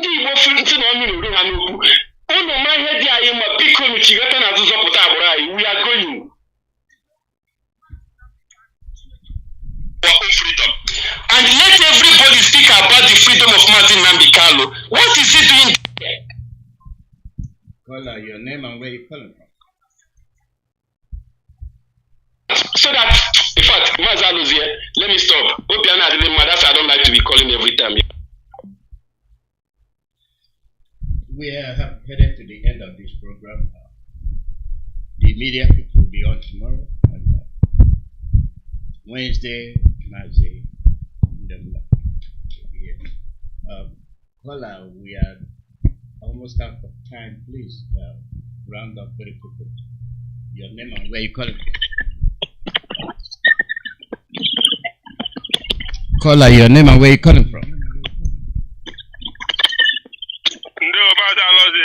Good evening from here. Am I coming out clear? Yeah, we're hearing you. Go ahead. Thank you, Mazi Alozie. The Biafrans and lovers of freedom. There's no cause for alarm. Nobody should panic. We are winning. Our leader is Nnamdi. Hello, Mazi, can you hear me? We really don't have time. I'm just giving you 2 minutes. Hurry up and say what you want to say. Yep. It's done. His line cut off, so he can't get back in because we are done. So Chima is coming up next. I thank all of you for bearing with me. This is what we're facing. This is our fate.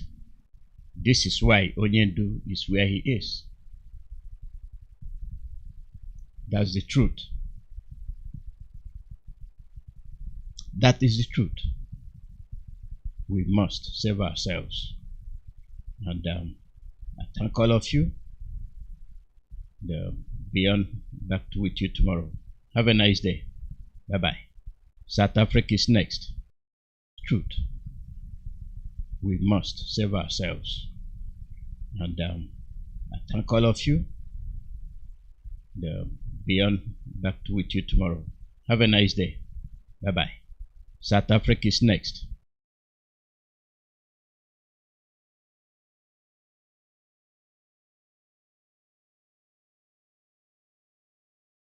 The discretion is still the better part of valor.